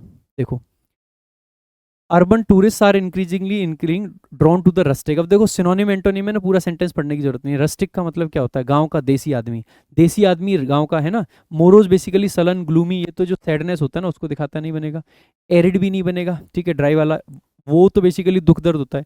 बुकॉलिक बेसिकली होता है थोड़ा सा जो रस्टिक होता है, जो बेसिकली बर्बेरियन भी समटाइम्स बोल देते हैं, ठीक है, थोड़ा देसी आदमी जो होता है ना वो। देखो यूफोरिया का एंटोनिम, यूफोरिया मैंने बहुत बार आपको पढ़ा है, यूफोरिया खुशी की बात है, और इसका दुख पूछा है तो ग्लूम, ग्लूमी, एक ही से तो बनते हैं, ये आपका करेक्ट आंसर हो जाएगा। जेनिटर तो बेसिकली जो बिल्डिंग वगैरह का रखवाला करता है, नौकरी वोकरी करते हैं वो होते हैं। सेंक्टिटी तो पवित्रता होती है। थ्रिलर तो बेसिकली कोई जैसे मैच हो गया, थ्रिलर मैच, कोई मूवी आती है थ्रिलर जो जिसमें मजा आए पूरा, है ना। आगे ऑल एगोग आपका ईडियम है। ऑल एगोग का मतलब क्या होता है? जब कोई आपको एकदम से अमेज कर दे, सरप्राइज कर दे, बहुत चक्का कर दे। तो देख लेते हैं, समथिंग विच हर्ट्स नहीं, बिग फज नहीं होगा, डेफिनेटिव प्रूफ नहीं, तो अमेज ही दे रखा है सीधे, यही करेक्ट आंसर बनेगा। ब्रिस्क का सिनोनिम पूछा है शुरुआत में, वो क्या पूछ लिया? ब्रिस्क, ब्रिस्क का मतलब क्या है? जो तेज तर्रार है, फुर्तीला, जिसकी फुर्ती है जिसके अंदर। सीज नहीं बनेगा सिनोनिम। बेनिंग तो बेसिकली जो हार्मलेस होता है वो होता है। स्प्राइटेड बन जाएगा। फिकंड बेसिकली जो फ्रूटफुल होता है, कोई चीज जो प्रोडक्टिव होती है। नेक्स्ट देखेंगे अगला। सकम का एंटोनिम पूछा, सकम टू डेथ, सकम कर जाना यानी कि यील्ड कर जाना, हार मान लेना, टूट जाना। ठीक है, ब्लाइट भी नहीं बनेगा। रेजिस्ट करने का मतलब क्या है? किसी को बेसिकली, मतलब अगर हम रजिस्ट कर रहे हैं ना तो उस चीज को अड़ गए हैं, टिक गए किसी के सामने, तो यही बन जाएगा। फोर्सिबली तो जबरदस्ती, ऑफेंस भी नहीं बनेगा। नेक्स्ट देखेंगे अगला। अगला आपका क्या? Having a lot of hair, ये बेसिकली वन वर्ड का क्वेश्चन आ गया। फेस या बॉडी पे बहुत सारे। ऑगर बेसिकली एक राक्षस होता है, तो ये तो हेयर से रिलेटेड नहीं है। ठीक है। मॉयल, मॉयल को आप याद रख सकते हैं, toil and moil, toil and boil दोनों एक जैसे होते हैं। बहुत ज़्यादा एफर्ट करना, मेहनत करना। ठीक है। ये आयोटा, आयोटा क्या होता है? कोई चीज़ का बहुत ना के बराबर अमाउंट, तो ये भी नहीं बनेगा। तो ये हर्स्यूट बेसिकली, अगर आपको ना भी पता होता है ना तो भी आप आंसर मार्क कर सकते हैं सिंपली। नेक्स्ट देखो क्या है। ईडियम पूछा है, अंडरलाइन पार्ट क्या है? Take up the hatchet. अब देखो आपने एक ईडियम पढ़ा होगा, बरी द हैचेट। उसमें अगर आपने कभी मेरे से पढ़ा है तो मैं आपको ओरिजिन स्टोरी भी बताता हूँ। हैचेट्स होते हैं बेसिकली जो लड़ाई के औजार होते हैं ना, तो कुछ पुराने टाइम पर ट्राइब्स होती थी, जब वो अपनी लड़ाई खत्म करती थी तो सिंबॉलिक रूप से जो अपनी हैचेट्स है ना उनको दफना दिया करती थी, बरी कर दिया करती थी कि भैया अब हमें लड़ना ही नहीं है, तो इनका क्या करेंगे? हथियार बेसिकली डाल दिए। लेकिन ये क्या, टेकअप बरी नहीं है। टेकअप यानी उठा लिया, हथियार उठा लिया यानी कि लड़ाई शुरू हो जाएगी। शुरू हो जाएगी तो ऑप्शन देख लेते हैं एक बारी। सुपीरियर नहीं बनेगा। फुल एग्रीमेंट नहीं बनेगा। टू डिक्लेयर वॉर, बिगिनिंग, बिल्कुल सही बात है, एकदम करेक्ट बात है। अगला देखो, something making you feel very sad because somebody has died, suffered a loss. Tragic, बड़ा कहते हैं ना, ट्रेजिक सा एक्सीडेंट था, बड़ी खतरनाक सी चीज थी। पॉसिबल है। इनसोमनिया तो नींद न आने की बीमारी होती है। क्विल तो बेसिकली उसको बोलते हैं जो पंख होते हैं ना जिससे लिखा जाता है, उसको बोलते हैं। और कर्फ्यू बेसिकली आप जानते ही हो, जहाँ पे सब लोगों को लॉक कर देते हैं अंदर, है ना। तो ट्रेजिक आपका करेक्ट आंसर बनेगा। अगला क्वेश्चन देख लेते हैं। सेंटेंस बेसिकली क्या है? एरर डिटेक्शन है। तो द सिक्योरिटी गार्ड सेंटेंस का सब्जेक्ट है, स्टेड आपकी वर्ब है, अवेक आपका एडजेक्टिव है। वो कैसा था? अवेक था। अवेक आपका ऐसा एडजेक्टिव है जो नाउन के पहले नहीं आता बेसिकली। ये ऐसे एडजेक्टिव्स हैं जो ओनली प्रेडिकेटिवली यूज करे जाते हैं। ठीक है। थ्रू आउट आपका प्रेपोजिशन है जिसका ऑब्जेक्ट है द एंटायर नाइट। अब कायदे से तो ये आंसर यहाँ पे आपका ये होना चाहिए, क्योंकि देखो थ्रू आउट पहले से ही आपको क्या दिखा दे रहा है? पूरी की पूरी रात की बात कर रहा है। तो आपका कहोगे कि एंटायर नहीं आएगा, ये सुपरफ्लूस बन जाता है। आगे लेस्ट आपका कंजंक्शन है, ही आपका सब्जेक्ट है। अब लेस्ट के साथ शुड का पेयर बनता है, एकदम सही बात है। ठीक है। लेकिन लेस्ट के साथ नॉट नहीं आता है, तो एरर तो यहाँ पे भी है। एरर तो दो जगह हो गया अब इसमें कायदे से। तो अब देखो, एक तो लेस्ट और नॉट वाला, ये एक ऐसा कॉन्सेप्ट है जो कि एसएससी ने फ्रीक्वेंटली पूछा है, हर बार हर जगह पे। मैं कहूंगा कि यहीं पे पक्का इन्होंने एरर माना होगा। Through out the entire night कायदे से तो एक्सेसिव है, लेकिन एक ऐसी चीज है, बहुत सारे सुपरफ्लुअस एक्सप्रेशंस ऐसे होते हैं जो कि जो इनफॉर्मल इंग्लिश होती है ना उसमें चल जाते हैं। तो ये भी उनमें से ही एक ऐसा है कि through out the entire night में भी हो सकता है कि इसको इनफॉर्मल तरीके से यूज कर लिया हो। स्टैंडर्ड इंग्लिश अगर हम लिख रहे हैं, फॉर्मल इंग्लिश अगर हम लिख रहे हैं, तो वी शुड अवॉइड इट। तो थ्रू आउट द नाइट को, थ्रू आउट द नाइट का मतलब पूरी रात होता है, एंटायर लिखने की जरूरत ही नहीं है। बट यहाँ पे चल जाएगा, लेकिन मैं कहूँगा सी ऑप्शन आपका एग्जाम के हिसाब से करेक्ट है। कायदे से इसमें भी एरर आपका बनना चाहिए, लेकिन कोई बात नहीं। देखो अगला। After the neighbours helped us move all that heavy furniture we felt truly dash to, I am obliged to you, I am grateful to you. है ना, आपने खूब लेटर लिखे होंगे। एप्लीकेशन जो हम लिखते हैं, एप्लीकेशन में ऐसे ही लिखते हैं, I will be obliged to you, I will be grateful to you. ठीक है। तो आप कह सकते हो ऑब्लाइज्ड विथ नहीं होता है, ऑब्लाइज समबडी विथ समथिंग तो फिर भी कह सकते हैं। ऑब्लाइज्ड टू समथिंग हो सकता है बिल्कुल। ऑब्लाइज्ड टू मतलब ऑब्लाइज्ड टू समबडी और ऑब्लाइज्ड फॉर समथिंग। ठीक है। Grateful to somebody for something, ऐसे ही oblige to somebody for something. तो यहाँ पे तो टू देम है, आगे फॉर तो दे ही रखा है तो फॉर नहीं आएगा। ऑब्लाइज्ड बाई समवन, कोई व्यक्ति आपको ऑब्लाइज कर रहा है, तो उस सेंस में पैसिव स्ट्रक्चर में आएगा, यहाँ पे नहीं बनेगा।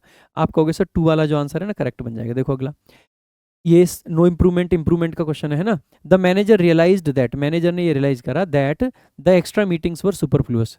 देखो यहाँ पे पास्ट चल रहा है, अच्छा ये पास्ट का टेंस का तो क्वेश्चन ही नहीं है ना, देख लेते हैं एक बारी। तो एक बार पूरे सेंटेंस को ब्रेक कर लेते हैं। सब्जेक्ट है, वर्ब है, दैट कंजंक्शन है, द एक्स्ट्रा मीटिंग सब्जेक्ट है, वर्ब आपकी पास्ट है, यहाँ पे भी पास्ट था तो यहाँ पे भी पास्ट है। सुपरफ्लुअस वो ज़्यादा थी, एक्स्ट्रा थी, जरूरत से ज़्यादा, है ना। एंड प्रेफर्ड, और प्रेफर किया उसने क्या, अब देखो प्रेफर के साथ में आपको पता होना चाहिए कि देन नहीं टू आता है। यहाँ पे मुझे देन दिखाई दे रहा था, ये तो गलत है। ठीक है, यहाँ पे देन है, ये गलत है। दो ऑप्शन आपके हट गए। क्या एंडिंग के साथ फ्रॉम आएगा, नहीं, आपको टू आता है, इसका मतलब है ये ऑप्शन करेक्ट आंसर होगा। अगला क्वेश्चन देख लेते हैं। Despite the torrential rain and the freezing wind, identify the type of sentence. Type of sentence है तो पूरा ब्रेक कर लेते हैं एक बार। डिस्पाइट प्रेपोजिशन है जिसका ऑब्जेक्ट है the torrential rain, and conjunction है आपका द फ्रीजिंग विंड। आप कहोगे यहाँ तक तो कोई नई मतलब कोई क्लॉज तो बनी नहीं, प्रेपोजिशन है, ये पूरा का पूरा उसका ऑब्जेक्ट है। डेस्पाइट में एक एरर भी आता है आपके एग्जाम में, डेस्पाइट के साथ अक्सर करके ऑफ लगा के देता है ना। द एग्जॉस्टेड बट डिटरमिंड, अब देखो ये बट जो है ये दो क्लॉज को नहीं जोड़ रहा है, दो एडजेक्टिव को जोड़ रहा है। एग्जॉस्टेड थे लेकिन डिटरमिंड थे, तो अभी तक एक ही क्लॉज चल रही है हमारी, यही सब्जेक्ट बनेगा है ना। हाइकर्स आपका नाउन है, इसके लिए एडजेक्टिव है, और ये आपका आर्टिकल है। इवेंचुअली एडवर्ब है, रीच्ड आपकी वर्ब है, कहाँ पे पहुंच गए, तो द समिट उसका ऑब्जेक्ट है। ऑफ प्रेपोजिशन है जिसका ऑब्जेक्ट है द माउंटेन, बिफोर प्रेपोजिशन जिसका ऑब्जेक्ट है द सनसेट। सब्जेक्ट और वर्ब कितनी जगह मिला, एक जगह। अगर सेंटेंस के अंदर सिर्फ एक क्लॉज होती है तो वो सेंटेंस होता है सिंपल सेंटेंस। अगर सेंटेंस के अंदर एक सब मतलब एक मेन क्लॉज हो और एक कोऑर्डिनेट क्लॉज हो, यानी कि फैन बॉयज के साथ, तो वो बनता है आपका बेसिकली कंपाउंड सेंटेंस। अगर सेंटेंस के अंदर एक मेन क्लॉज है और एक सबऑर्डिनेट क्लॉज है तो वो बनता है कॉम्प्लेक्स सेंटेंस। और अगर एक सेंटेंस के अंदर मेन क्लॉज भी है, सबऑर्डिनेट क्लॉज भी है, कोऑर्डिनेट क्लॉज भी है, तो वो बनता है कंपाउंड कॉम्प्लेक्स सेंटेंस। तो यहाँ पे तो सिंगल ही क्लॉज है, सिंगल क्लॉज है तो सिंपल। यहाँ पे बड़ा सेंटेंस देख के काफी सारे बच्चे फंस सकते हैं, बड़ा सेंटेंस देखा बट देखा कंपाउंड मार के चले जाएंगे, गलती हो जाएगी। देखो अगला, the suspicious trio managed to make off with the valuable painting. अब देखो फ्रेजल वर्ब का क्वेश्चन दे रखा है, make away with, make up with और मेकअप, मेक फॉर विथ। देखो सबसे पहले तो कहा गया है कि जो सस्पिशियस ट्रायो था, तीन लोगों का ग्रुप, उस मैनेज्ड टू वो बेसिकली कुछ कर पाए, क्या कर पाए, मेक ऑफ विथ। देखो मेक अवे विथ और मेक ऑफ विथ दोनों सिनोनिम्स होते हैं, इसका मतलब होता है किसी सामान को लेके निकल लेना, स्टील कर लेना, चोरी कर लेना। तो मेक अवे विथ भी आ सकता है, मेक ऑफ विथ भी आ सकता है। ये अवे भी दे रखा है, ऑफ भी दे रखा है। द वैल्यू, हालांकि ये जो अवे वाला है ना, ये थोड़ा सा कम यूज होता है, मेक अवे विथ कम आता है। मेक ऑफ विथ जो है ये आपका स्टैंडर्ड फ्रेज है, तो आप यहाँ पे नो इंप्रूवमेंट लगाओ। मेकअप विथ का मतलब क्या होता है, मेकअप विथ समबडी का मतलब होता है किसी के साथ में समझौता कर लेना, तो ये तो नहीं बनेगा। मेक फॉर विथ जैसा कोई स्टैंडर्ड फ्रेज ही नहीं है, ये भी इसका ऊपर वाले का सिनोनिम ही है, लेकिन यहाँ पे मेक ऑफ विथ को प्रेफरेंस हम देंगे। ठीक है, वैल्यूएबल पेंटिंग बिफोर आपका बेसिकली कंजंक्शन है, the security alarms could even be triggered, जब तक वो ट्रिगर होते उससे पहले तो निकल लिया भाई। आगे देखेंगे, since the deadline was approaching fast the team leader decided it would be dash to focus. क्योंकि डेडलाइन आ रही थी तो टीम लीडर को क्या करना चाहिए भाई, फोकस करना जरूरी है कि नहीं करना चाहिए, और अच्छा किस चीज़ पर फोकस करना चाहिए, focus only on the core features rather than wasting time on minor aesthetic details. Core features पे फोकस कर लेते हैं, छोटी छोटी डिटेल को छोड़ देते हैं, यही तो कहेगा। तो इट वुड बी सुपरफ्लुअस, बिल्कुल भी नहीं। मेटिकुलस तो जनरली कोई व्यक्ति और वो होते हैं ना जो बहुत ज़्यादा केयरफुल होते हैं, ये भी नहीं। एड्रॉइड भी नहीं, तो प्रूडेंट, प्रूडेंट का मतलब है समझदारी, तो इसी में होगी। ठीक है, नेक्स्ट देखेंगे, grammatical error despite of the, अभी तो बताया था, ये तो लग रहा है वही क्वेश्चन में से उठा लिया, वहां पे भी टोरेंशियल रेन था शायद, है ना, डिस्पाइट के साथ में। तो डिस्पाइट के साथ ऑफ नहीं आता है भाई, डिस्पाइट ऑफ नहीं बनेगा। Despite the torrential rain the hikers reached the summit, उसी को शॉर्ट कर दिया है लग रहा है ना, उसी में एरर बना दिया है। लगता है कि ये एआई वाला क्वेश्चन है ना देखो, तो ये क्या है, होमोनिम। अब देखो ये होमोनिम इस तरीके के 2025 के काफ़ी सारे एग्जाम में आए थे, ये नया तरीका था एसएससी का होमोनिम पूछने का। इसमें क्या करते थे ये कि एक वर्ड देंगे, यहाँ पे एक सेंटेंस के अंदर यूज है, तीन ऐसे सेंटेंसेस होंगे उसमें इसी कॉन्टेक्स्ट में यूज होगा जो कि ओरिजिनल में है, लेकिन एक सेंटेंस इसमें से ऐसा होगा जिसमें डिफरेंट तरीके से उसका मीनिंग आएगा। यानी कि जो इसका मीनिंग इस ओरिजिनल सेंटेंस में, तीन सेंटेंस में वही मीनिंग होगा और एक में अलग होगा, तो जो अलग वाला है ना वो आपको आंसर मार्क करना है। इस तरीके के क्वेश्चंस बहुत आए थे, एक बार देख लेते हैं। The scientist switched the device to to a different mode, एक नया मोड लगा दिया। ठीक है, एक नया मोड लगा दिया, मोड मतलब यहाँ पे एक तरीके से मीडियम कह सकते हैं ना, कोई माध्यम एक नया लगा दिया। The train offers a convenient mode, एक कन्वीनियंट माध्यम देता है, माध्यम बन रहा है, ये आंसर नहीं बनना चाहिए। In our statistics class we learn that the mode is the value, ये तो मैथ्स वाला मोड आ गया ना, मोड एंड मीडियन वाला, तो आप कहोगे ये वाला मोड तो अलग है, ये वाला अलग है, तो ये करेक्ट आंसर बन जाएगा आपका, बाकी देखने की जरूरत भी नहीं है, बाकी फिर भी देख लेते हैं। The new smartphone feature is a night mode, मतलब the new smartphone features a night mode, उसमें नाइट मोड है, मतलब जो होता है ना लाइट मोड और नाइट मोड, दो मोड होते हैं, तो ठीक है कोई बात नहीं, मोड का मतलब तो माध्यम ही यहाँ पे एक तरीका, एक मतलब स्टेशन चैनल जो भी कहना चाहते हैं। He changed his camera to manual mode automatic mode, basically simple है ये तो। देखो आगे कहा गया कि arrange the sentences in the correct order to form a meaningful paragraph. देखो इट रिक्वायर्स व्हाट रिक्वायर्स, यानी पी से स्टार्ट नहीं कर सकते, कोई ऑप्शन है भी नहीं। अच्छा, 2 आर से हैं 2 क्यू से हैं, ठीक है। तो एक बार क्यू देख लेते हैं, आर देख लेते हैं। आर में कह रहा है दिस शिफ्ट, यानी कि आर से नहीं बनेगा, 2 ऑप्शन आपके सीधे सीधे एलिमिनेट है, ठीक है। अब देखो एंडिंग अगर हमें देखनी हो तो 2 की पी पे हो रही थी और 1 की आर पे हो रही थी, हाई चांसेस हैं कि इस पे जाएंगे। ये एग्जाम में ऐसे क्वेश्चंस बहुत बनते हैं, ठीक है। फिर भी देख लेते हैं अपन एक बार। Modern urban planning is no longer just about designing roads and buildings. Modern urban planning जो है ना, अब ये सिर्फ रोड्स को डिजाइन करने और बिल्डिंग्स पे नहीं है। This shift in focus is primarily, अब देखो क्या क्यू के बाद मैं आर लगा पाऊंगा, एक में आर लगा रखा है, एक में S. Architects must now consider how data collection impacts. अब देखो जैसे मैंने यहाँ देखा था ना, दिस शिफ्ट, आर से पहले जो भी सेंटेंस आएगा उसमें हम किसी शिफ्ट की बात करेंगे। अब शिफ्ट की बात कहाँ पे कर रखी है, मॉडर्न अर्बन प्लानिंग। अब सिर्फ ऐसे नहीं है कि डिजाइन करो रोड और बिल्डिंग्स, यानी कि फोकस का क्या हो गया, अब शिफ्ट हो गया है। तो कहीं ना कहीं शिफ्ट की बात क्यू में हुई है, तो क्यू के बाद में आर आएगा, इस चीज की हाई पॉसिबिलिटी है। क्यू के बाद में आर यहीं पे है, आर यहाँ तो लास्ट में, इतनी दूर से क्यू से नहीं करेंगे, उसको नहीं करेंगे तो इसको हटा दीजिए, इसको आंसर मार्क कर दीजिए, दैट्स इट। फिर भी एक बार और देखना हो, architects must now consider, architect को कंसीडर करना चाहिए डाटा कलेक्शन, ठीक है। उनको ये कंसीडर करना चाहिए कि डाटा कलेक्शन जो कैसे इंपैक्ट करता है डेली लाइफ ऑफ सिटीजन। अब जैसे ही आप कहोगे ना कि यार डाटा कलेक्शन, कौन सा डाटा कलेक्शन, आर्किटेक्ट की बात से कहाँ से डाटा कलेक्शन आ गया। डाटा कलेक्शन हम तभी बात कर सकते हैं जहाँ पे स्मार्ट टेक्नोलॉजी की बात करेंगे। तो पहले टेक्नोलॉजी की बात होगी, फिर डाटा कलेक्शन, यानी कि आर से पहले एस तो वैसे भी नहीं आ सकता था।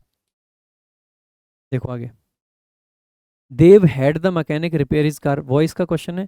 देव सब्जेक्ट है, हैड आपकी पॉजिटिव वर्ब है, द मैकेनिक उसका ऑब्जेक्ट है, आगे रिपेयर आपका पेयर इन्फिनिटिव। आपको पता होना चाहिए हैव या गेट के साथ जो पैसिव वॉइस बनते हैं जो पॉजिटिव वर्ब में, तो बेसिकली उसका पैसिव बनाने के लिए क्या करेंगे, हिज कार को यहाँ रखेंगे, बाई द मैकेनिक कर देंगे, और रिपेयर की बेसिकली थर्ड फॉर्म रिपेयर्ड आ जाएगा, सिंपल सी बात है।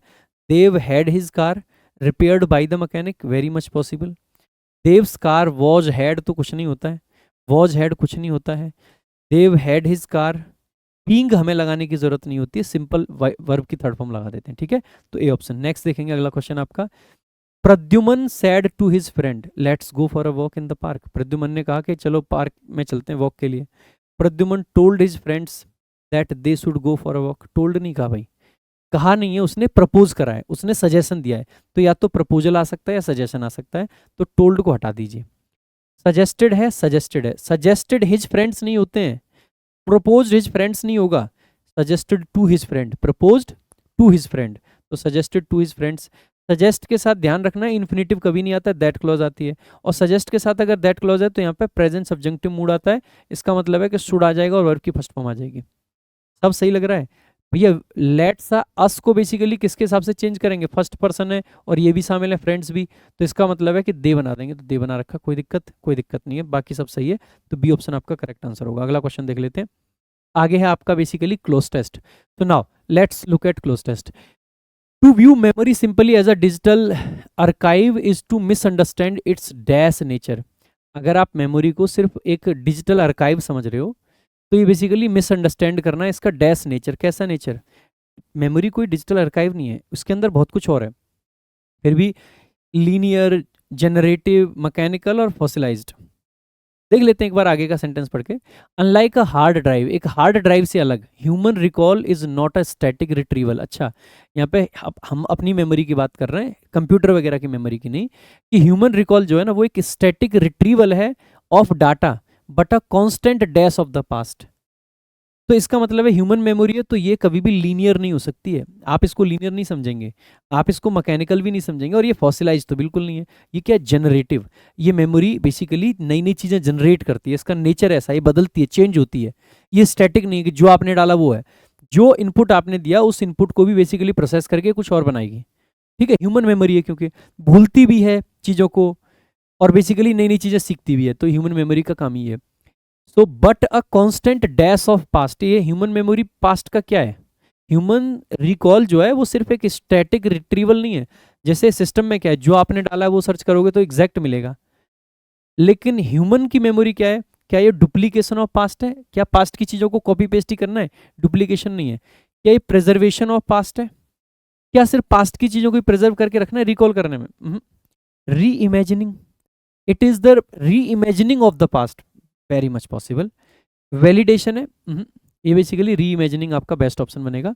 ये बेसिकली ऐसा कोई स्टैटिक रिट्रीवल नहीं है, यहाँ पे कांस्टेंट री इमेजिनिंग होती है पास्ट की, पास्ट को बार बार हम री इमेजिन करते हैं।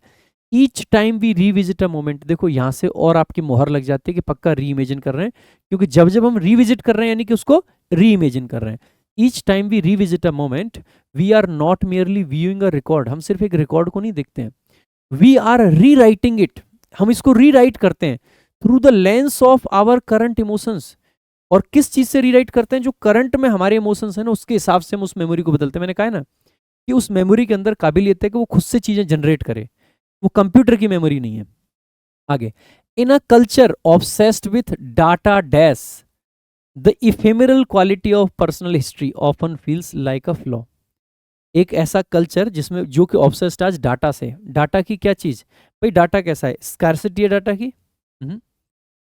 इरोजन हो रहा है डाटा का? नहीं। एम्बिग्यूटी है डाटा की? नहीं। ऑब्सेशन होता है किसी चीज का, पॉजिटिव चीज का, है ना? एक ऐसा कल्चर है। तो फिडिलिटी, आपने एक वर्ड सुना होगा इनफिडिलिटी।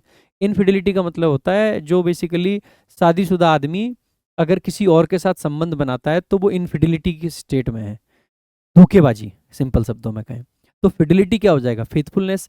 तो एक तरीके से फेथफुलनेस कह सकते हैं जिस पे भरोसा करें। तो जहां पे आज डाटा पे लोग भरोसा करते हैं, तो जो ह्यूमन क्वालिटी है ना, इफेमेरल क्वालिटी, आप में से बहुत सारे लोगों को लगता होगा कि यार काश मेरी मेमोरी एआई जैसी हो, जो एक बार दिमाग में जाए जीवन में निकले ही नहीं।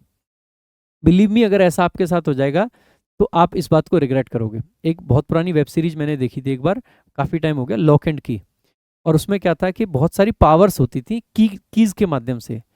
एंड जब उस पावर को ना फर्स्ट टाइम वो दिखाते हैं कि ये पावर कैसी है, तो इतना ज़्यादा फैसिनेटिंग लगती थी ना वो पावर, कि जैसे कि ये पावर मिल जाए तो सब कुछ बदल जाए।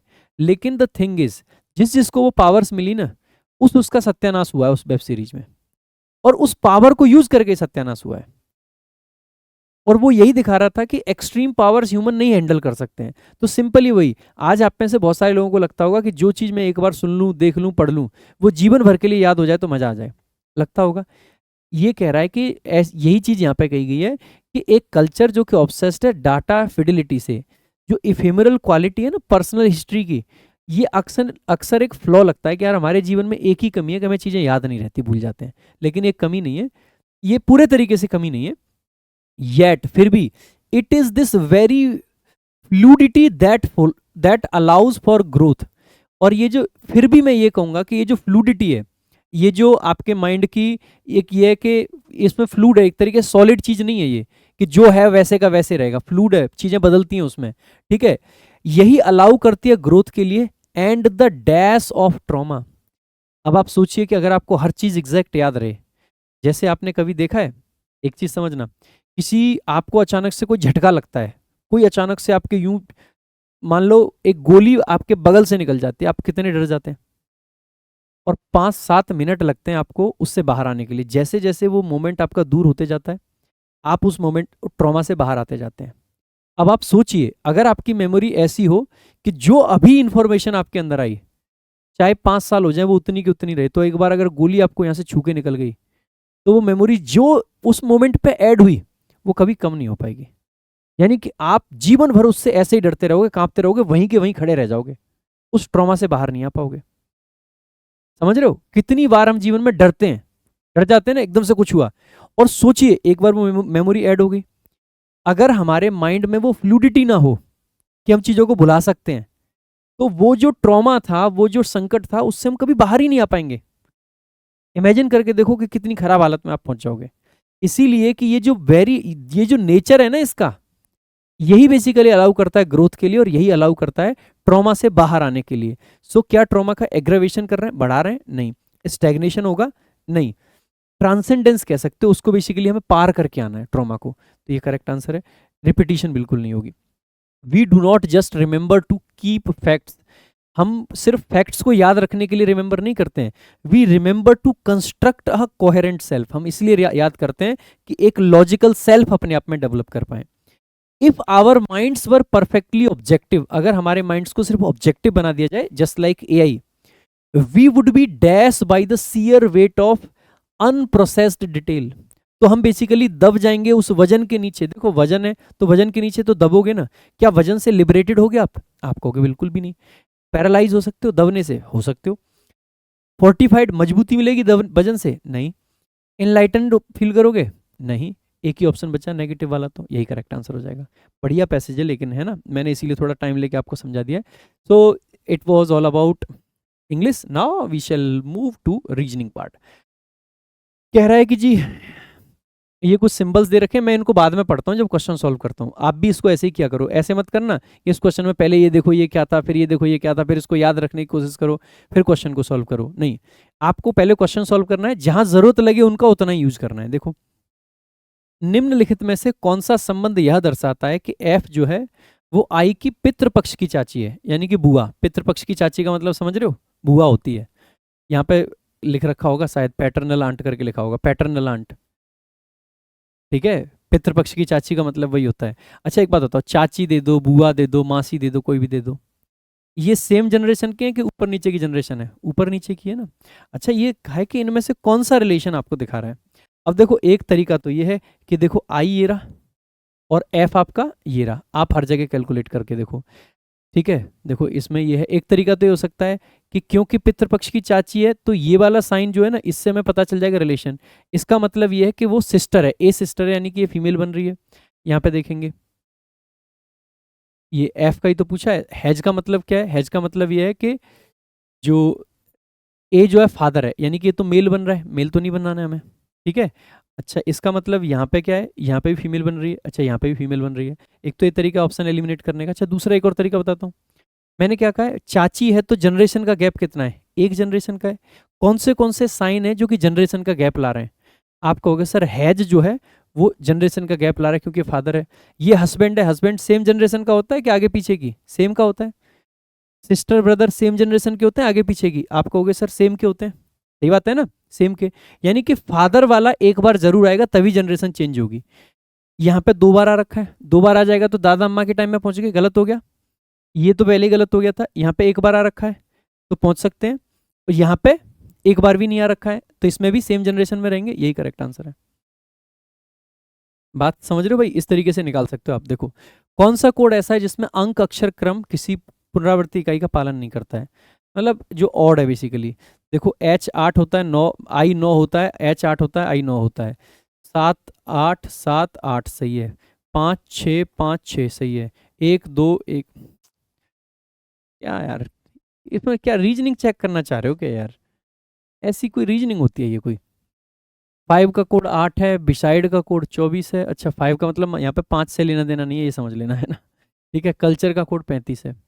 तो बेसिकली पूछा है डिटेंड का, कैसे निकालेंगे? 5 में 4 लेटर हैं, 4 दूनी 8 बन सकता है। बिसाइड में बेसिकली 6 लेटर हैं लेकिन 6 दूनी 12 बनता है नहीं। अच्छा एक चीज़ जो मुझे और दिख रही है इन तीनों लेटर में, ये 9 के करीब है, ये 25 के करीब है, 36 के स्क्वायर में से -1 हो रहा है। तो आंसर जो भी होगा स्क्वायर में से -1 होगा, लॉजिक देख लेना। ठीक है, 53 48 40 56, 56 नहीं बनेगा, 40 नहीं बनेगा, 7 7 49 ये बन जाएगा। बाकी लॉजिक भी एक बार देख लेते हैं। ये 5 है, इसमें 4 डिजिट थे, -1 करके स्क्वायर में से -1 करा है।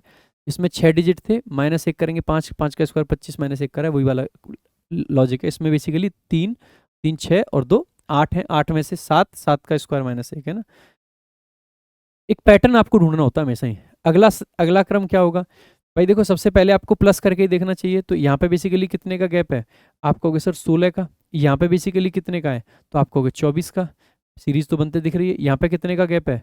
तो आप कहोगे सर 32। 46 और 78 है ना, 32 का गैप जा रहा है। और यहाँ पे बेसिकली कितने का जा रहा है? तो आप कहोगे 40। तो यहाँ पे सब में 8 8 के गैप से बढ़ रहा है ना, तो यहाँ पे कितने का हो जाएगा? 48। 48 और 8 6 आएगा लास्ट में। ये आपका करेक्ट आंसर है।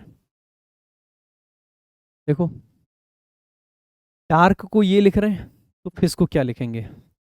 डार्क को देखो बीच वाले 2 को कन्वर्ट कर रहे हैं, ए को 3 नहीं बना सकते हैं। आर होता है 18, 18 का डबल 36। चलो इसका डबल दिख रहा है एक तो मुझे, और मुझे क्या दिख रहा है? के को एल बनाया है, क्या डी से एल बनाएंगे? 4 से 12 नहीं जाएंगे, के से 11 से 12 जा सकते हैं। अब देखो कई पैटर्न होते तो और पैटर्न में भी चेक करते, कोई और पैटर्न नहीं है ना, तो फिर हमें इसको सीधे ऑप्शन में लगा के देखना चाहिए। जैसे यहाँ पे ऑप्शन में 38 है, 38 है, 36 है, 38 है, 3 में 38 है ना, मैं पक्का 38 पे चला जाऊंगा। ठीक है, तीनों ऑप्शन एस से शुरू हो रहे थे ना, मैं पक्का एस वाले पे चला जाऊंगा। दो, अब ये जे पे 2 खत्म हो रहे हैं, जे पे 2 खत्म, ये आई पे भी 2 खत्म हो रहे हैं। ठीक है, तो इन दोनों में से एक देखना है। तो देखो यहाँ पे एस का डबल 38 कर रखा है, यहाँ पे क्या था, एच है, एच 8 है, यहाँ पे 11 से 12 करा है, तो यहाँ पे क्या करा होगा, 8 से 9 करा होगा। यही आपका पॉसिबल आंसर है, करेक्ट आंसर यही हो जाएगा। ठीक है, देखो आगे। जब निम्नलिखित शब्दों को ये वर्ण में व्यवस्थित कर रहे हैं तो ब्रिंग की स्थिति क्या है, B R I, B R I, B R I, सब में बी आर आई है, तो सी सबसे पहले आएगा, फिर उसके बाद डी आएगा, फिर उसके बाद में जी आएगा, फिर आपका बेसिकली एम आएगा, और फिर एन आएगा। सबसे लास्ट आ रहा है, सबसे लास्ट यानी 5वें नंबर पे आएगा। देखो अगला, 34 को 25 लिख रहे हैं, 52 को 29, बेसिकली कितने का गैप है, आपको कहोगे सर 9 माइनस करा है, यहाँ पे तो यार काफ़ी माइनस ज़्यादा कर दिया है ना, 23 कर दिया माइनस, ये तो प्लस हो रहा है, तो माइनस वाला लॉजिक हटा देंगे, माइनस वाला हट जाता है तो क्या है, 4 तिया 12, 12 का डबल प्लस 1, 5 दूनी 10 का नहीं बन पाएगा। ठीक है, तो और क्या बन सकता है, 25 है, 25 स्क्वायर होता है 5 का, 3 और 4 का 7 बन रहा है, तो उसका स्क्वायर नहीं, लेकिन 3 और 4 वो इजोटी नहीं, ट्रिपलेट भी तो बनता है, 3 4 5 है ना, तो एक बार 3 का स्क्वायर 9, 4 का स्क्वायर 16, 16 और 25 बन रहा है। ठीक है, 5 का स्क्वायर 25 और 4 29, सही बन रहा है भाई, ये तो लॉजिक है ना। 6 छंगे 36 और 7 7 49 85, तो 8 8 8 64, और 64 और 1 65, ये करेक्ट आंसर हो जाएगा। देखो आगे, अगला बेसिकली कह रहा है कि प्रश्न चिन्ह की जगह पे क्या आएगा। सबसे पहले देखो डॉट आपको दिखाई दे रही है, डॉट बेसिकली अगली बार में क्या है, यहाँ पे 2 तीर हैं, 3 तीर हैं, 2 तीर हैं, तो फिर से 3 हो जाएंगे, तो ये 2 वाला खत्म हो जाएगा, ये 2 वाला खत्म हो जाएगा। ये डॉट बेसिकली कितनी घूमी है, एकदम अपोजिट जाके आधा और चल रही है, एकदम अपोजिट जाके आधा और चल रही है, तो ये भी एकदम अपोजिट जाके आधा और चलेगी, तो इसका मतलब है यहाँ पे आनी चाहिए डॉट, तो यहाँ पे कौन से में, इस वाले में करेक्ट आंसर हो जाएगा। अगले देख लेते हैं, बाइनरी में बदलो। अगर बाइनरी में बचपन से पढ़ाए कभी तो बदल लोगे, नहीं पढ़ाए तो छोड़ दोगे। अपन ने पढ़ रखा है कैसे बाइनरी में बदल देते हैं, एक बार सीख लेना भाई। हमेशा 2 से मल्टीप्लाई, मतलब 2 से भाग देते हैं, 2 से भाग देंगे 12 बार जाएगा, जो शेषफल आता है ना वो बाइनरी नंबर बनता है ना। 2 से भाग देंगे, शेषफल कितना आएगा, 0, 6 बार जा रहा है ना। ठीक है, तो 0, 2 से भाग देंगे, शेषफल कितना आएगा 0, भाग कितनी बार गया, 3 बार। 2 से भाग देंगे, भाग कितनी बार जा रहा है, 1 बार, लेकिन शेषफल कितना बच रहा है, आप कहोगे 1। 2 से भाग देंगे, भाग कितनी बार जाएगा, 0 बार, लेकिन शेषफल क्या बच रहा है, 1। ये आपका करेक्ट आंसर हो जाएगा। देख लेना एक बार कौन सा है, क्या ये है, नहीं है, ये आपका करेक्ट आंसर है। देखो अगला, विकल्पों में से सही उत्तर चुनिए। अब देखो मैच करवाना है, ये मुझे स्क्वायर लग रहा है और ये भी मुझे स्क्वायर लग रहा है, लेकिन ये तो स्क्वायर है ही नहीं। ठीक है, ये बेसिकली 81 और 7 है। अच्छा, 81 से 7 बना रहे हैं, तो 8 में से 1 गया तो 7 का स्क्वायर है, 6 में से 2 गए तो 4 का स्क्वायर। 4 का स्क्वायर कौन सा दे रखा है, सिंपल है। पिछली रीजनिंग ज़्यादा अच्छी थी पिछले मॉक की, ये ज़्यादा सिंपल लग रही है। मिरर इमेज है, एक बार देख लेंगे। 3 जो है उल्टी साइड में खुल रहा है, मतलब पीछे की साइड में, यहाँ पे सीधा इसकी मिरर की ओर खुल गया, तो ये गलत हो जाएगा। एक ऑप्शन इधर से एलिमिनेट हो रहा है, 6 भी सब में ऐसे ही दिख रहा है। अलग क्या दिख रहा है, यहाँ पे 7 है, ये तीनों में सेम जा रहा है, ये गलत हो जाएगा।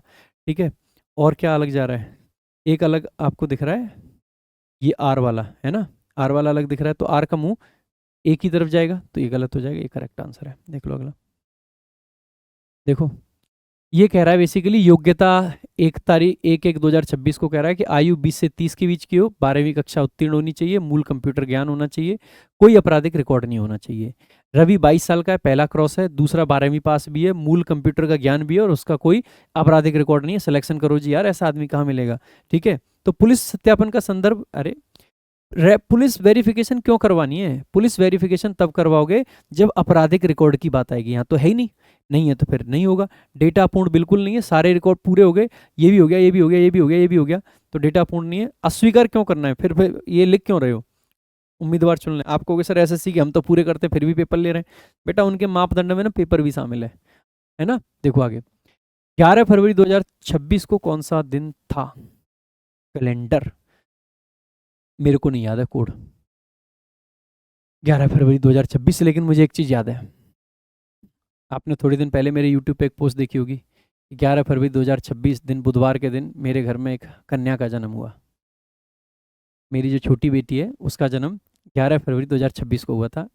तो मुझे याद है कि वो बुधवार को हुआ था, बुधवार इसमें ऑप्शन होगा, वही करेक्ट आंसर है। तुम अपना कैलेंडर के कोड से निकाल लेना, अपनी अपनी किस्मत है भाई, ठीक है। तो अब मैंने तो इनसे नहीं कहा कि यही डालना है। अब आप लोग कहोगे कि यार क्या ये याद करके, याद नहीं है भाई, भाई याद नहीं है। मैं फिर कह रहा हूँ, कैलेंडर के कोड वगैरह मेरे दिमाग में होंगे भी नहीं अभी। मैं या तो कैलकुलेट वगैरह करता, आज का दिन देखता, फिर महीने के हिसाब से माइनस जाता, फिर चला जाता, मैं निकाल लेता आंसर में, फिर भी मार्क करता। लेकिन जब मुझे पता है 11 फरवरी को मेरे घर में मेरी बेटी का जन्म हुआ था, छोटी वाली का, अभी हाल फिलहाल में ही, और बुधवार था उस दिन, बस तो फिर आगे देखते हैं। अगला आपका है, राहुल के पास दो नौकरियों के प्रस्ताव हैं। एक पहला ये है कि प्रसिद्ध कंपनी है, रोजमर्रा के प्रशासनिक कार्य करेगा। ये रोजमर्रा शब्द ही अपने आप में मेरे को गलत गलत लगता है ना। देखो, एक छोटी कंपनी में जहां वास्तविक सॉफ्टवेयर विकास परियोजना पर काम करेगा। राहुल सॉफ्टवेयर इंजीनियर है, इंजीनियरिंग में कैरियर बनाना चाहता है, कैरियर बनाना चाह रहा है ना भाई, तो वहां काम करना चाहिए जहाँ पे वास्तविक काम मिल रहा है। ये जो वास्तविक शब्द आ गया ना, यही अपने आप में इतना पॉजिटिव हो गया कि यही आपका होना चाहिए। तो बेसिकली क्या करना चाहिए, दूसरी वाली कंपनी को ज्वाइन कर ले। अगर राहुल आलसी किस्म का आदमी है तो पहली वाली में भी जा सकता है, और आलसी है तो दोनों को ही छोड़ सकता है। वेल नोन कंपनी नहीं, बिल्कुल नहीं। ब्रांड वैल्यू नहीं, काम सीखना है अगर जीवन बनाना है तो। Small firm for practical experience, सही बात है। ज्वाइन बोथ जॉब साइमल्टेनियसली, दो जॉब करेगा तो कैसे काम कर पाएगा, रिजेक्ट कर दे, नहीं। देखो आगे, अगला आपका एक श्रृंखला दी गई जिसमें एक गलत पद है। श्रृंखला देखो, ई है, ई होता है 5 7 4 8 3, 5 7 4 8 3, 5 4 3, 14 16 13 17 12, तो 14 13 और 12, ठीक है।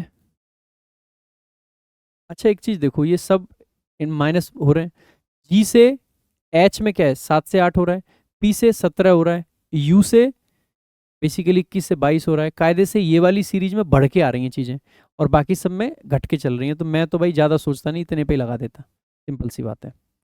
बाकी तुम देख लेना लॉजिक क्या है। देखो आगे, सभी की गणना की जानी चाहिए। क्या गणना करवा रहे हो भाई, कह रहे हैं कि basically in the following question select the odd odd वाला क्लस्टर सेलेक्ट करना है। तो संख्याएं भी हैं, तो 2 4 6 8 10 12 14 16 13 15 17 19, 5 3 5 7 9, सब में दो दो का गैप है, ठीक है जी। अब मतलब हमें संख्याओं पे ही जाना पड़ेगा, है ना। संख्याएं देखेंगे तो 20 52, एक बार देख लेते हैं। 2 4 और 2 6, 6 और 6 12, 12 और 8 20, यानी कि सम बन रहा है यहाँ पे, 12 और 8 20 है। अच्छा एक बात बताओ, यहाँ पे सी और इसमें ना एक एक प्लस हो रहा है, इसमें भी एक प्लस है, इसमें भी एक प्लस है। तो बेसिकली 20 में कितने प्लस होंगे, एक इसका एक इसका एक इसका एक इसका, 4 होते हैं, यानी कि 24 होना चाहिए था। ये तो 32 बन रहा है, ये तो नहीं बनना चाहिए। इसको देख लो, 10 और 12 बेसिकली कितने बनते हैं, 22, 36, 36 और 16 52, यानी कि बाकी सब बनेंगे, यही करेक्ट आंसर है आपका, है ना। देखो अगला, स्टेट गवर्नमेंट ने अनाउंस कराया कि 10 लाख का कंपनसेशन मिलेगा फैमिलीज को जिन्होंने बेसिकली, जिनके लोगों की किसी की डेथ हो गई बिल्डिंग कोलैप्स में मुंबई में। तो बेसिकली कह रहे हैं कि 10 लाख का मुआवजा देने की घोषणा करी। अब इसमें अजम्पशन क्या है, सरकार के पास घोषित मुआवजा देने के लिए पर्याप्त धनराशि है। अगर धनराशि नहीं होती तो मुआवजा देने की घोषणा नहीं करते, ये तो पक्का फॉलो करेगा।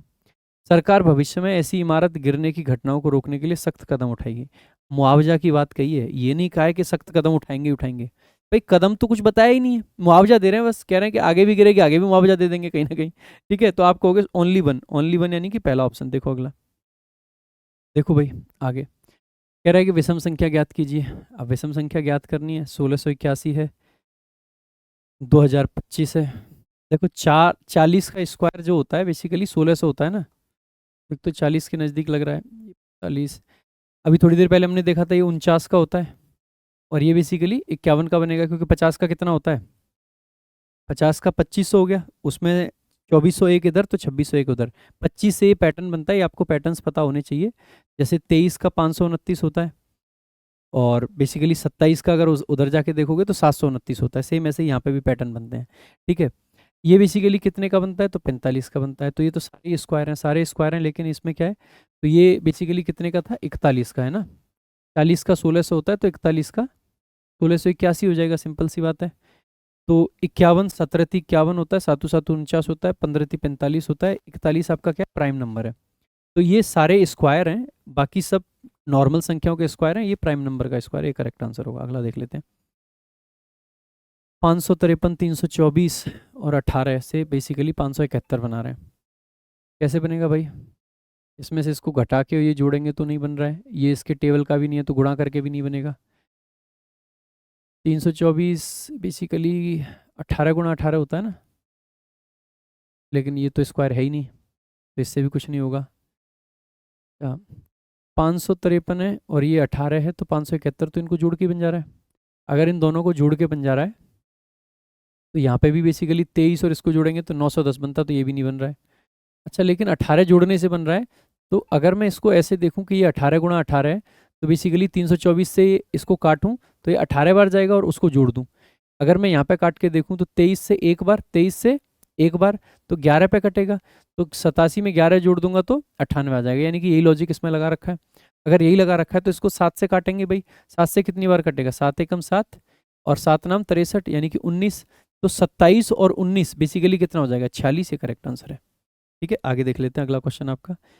एक शब्द दिया गया है, विकल्पों में से वह शब्द चुनिए जो उसके अक्षरों का उपयोग करके एक बार बनाया जा सके। तो KNIGHT, HINGE, ई तो ऊपर है ही नहीं, ई तो ऊपर है ही नहीं, दो ऑप्शन तो ऐसे ही चलेंगे।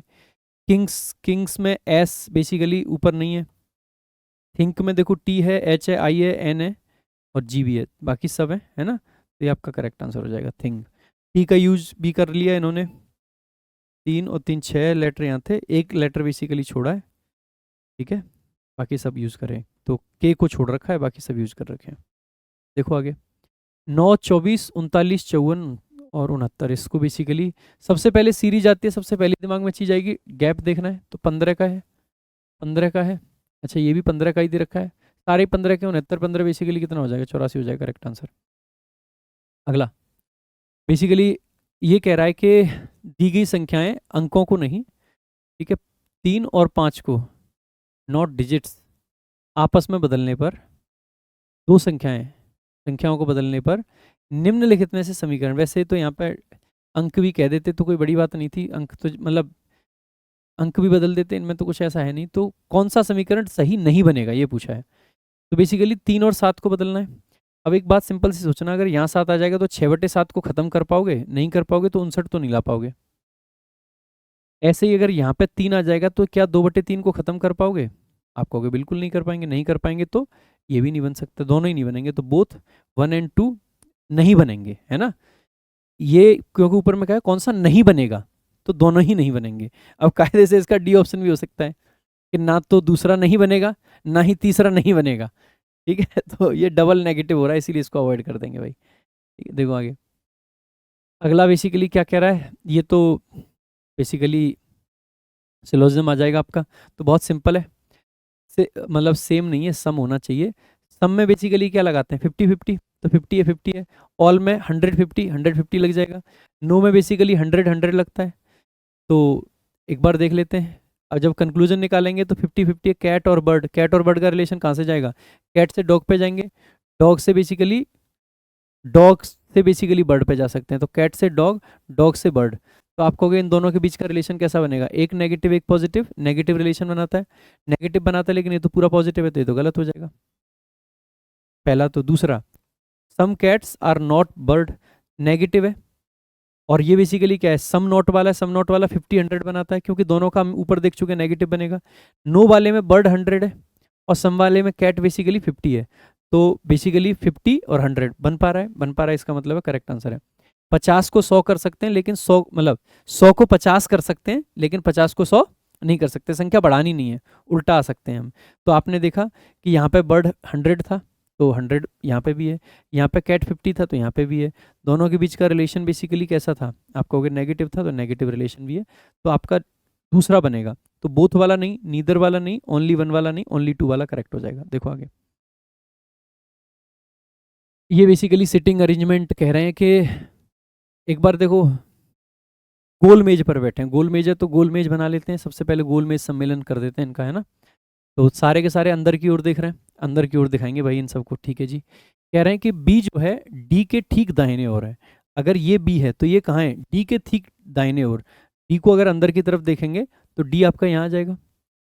एफ जो है ए के ठीक दाहिने ओर है, तो अगर यहाँ पे एफ है तो अंदर की तरफ देखेगा तो ए के दाहिने ओर कब बनेगा, जब ए आपका यहाँ पे आएगा, ठीक है। ई जो है सी के ठीक दाहिने बैठा है, ई जो है सी के ठीक दाहिने बैठा है, तो ई और सी देख लेते हैं। तो अगर ई यहाँ है तो सी के ठीक दाहिने ओर है, तो सी बेसिकली आपका यहाँ होगा, या फिर इधर भी बना सकते थे, इसको पता नहीं कहाँ पे होगा, ठीक है। बी और ई एक दूसरे के विपरीत नहीं बैठे हैं। हमने यहाँ पर क्या देखा था, ई जो है ठीक सी के ठीक दाहिने ओर है, तो ई बेसिकली यहाँ था। बी और ई एक दूसरे के विपरीत नहीं है, यहाँ पे नहीं है, अगर मैंने यहाँ लिया होता तो विपरीत हो जाते ये, है ना, तो ये सही है। एफ और सी एक दूसरे के बेसिकली तुरंत पड़ोसी नहीं है, बिल्कुल नहीं है, एफ और सी तो अलग अलग हो गए, कोई दिक्कत नहीं है।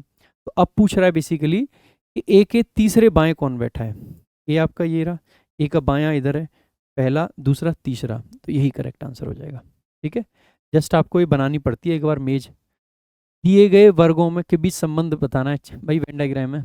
महिलाएं, बहन और पत्नी, सारी बहन और पत्नियां महिलाओं के बीच आएंगी, ये वाले तो वैसे ही गलत हो जाएंगे। अच्छा एक बात बताओ, कुछ महिलाएं ऐसी होंगी जो पत्नियां, मतलब कुछ सॉरी, सारी महिलाएं क्या हैं, पत्नियां हैं, तो देखो ये वाला बनेगा, क्योंकि ये मान लो अगर सिस्टर है तो ये बेसिकली पत्नी है। ये एक आदमी के कॉन्टेक्स्ट में रख के मत देख लेना कि हर आदमी की बहन अलग होंगी और पत्नियां अलग होंगी, ऐसा नहीं है। एक आदमी की बात नहीं कर रहे हैं, कोई भी महिला अगर है तो वो किसी की पत्नी भी हो सकती है और किसी की बहन भी हो सकती है।